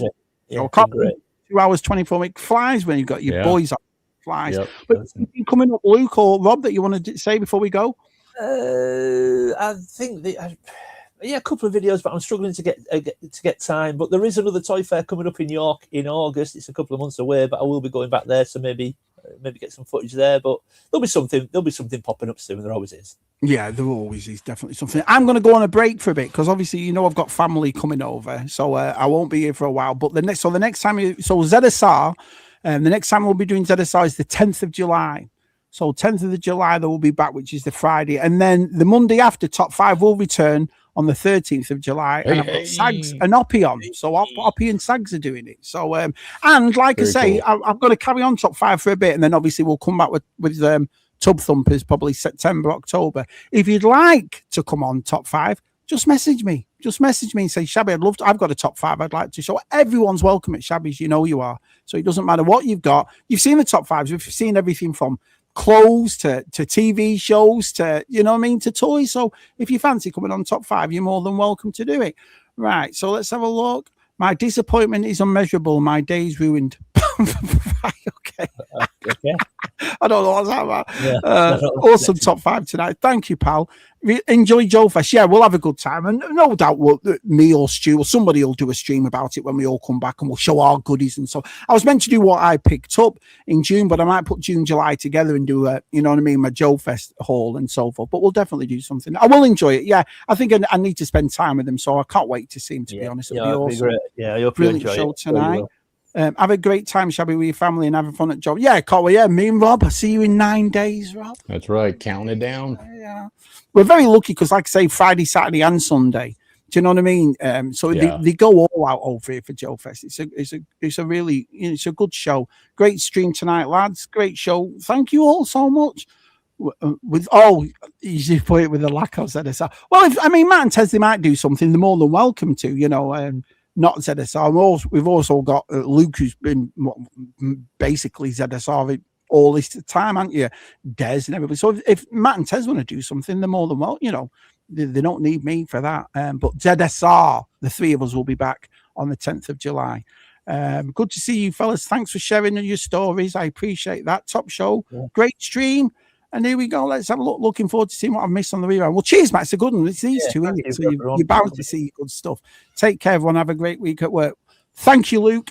Thank you, Rob. Like I said, the links for the Instagrams and the YouTubes are in the description. Follow and subscribe and the lovely blogs, like I say. All right. Say goodnight, lads. See you. See you later, everybody. Good night, Kevin.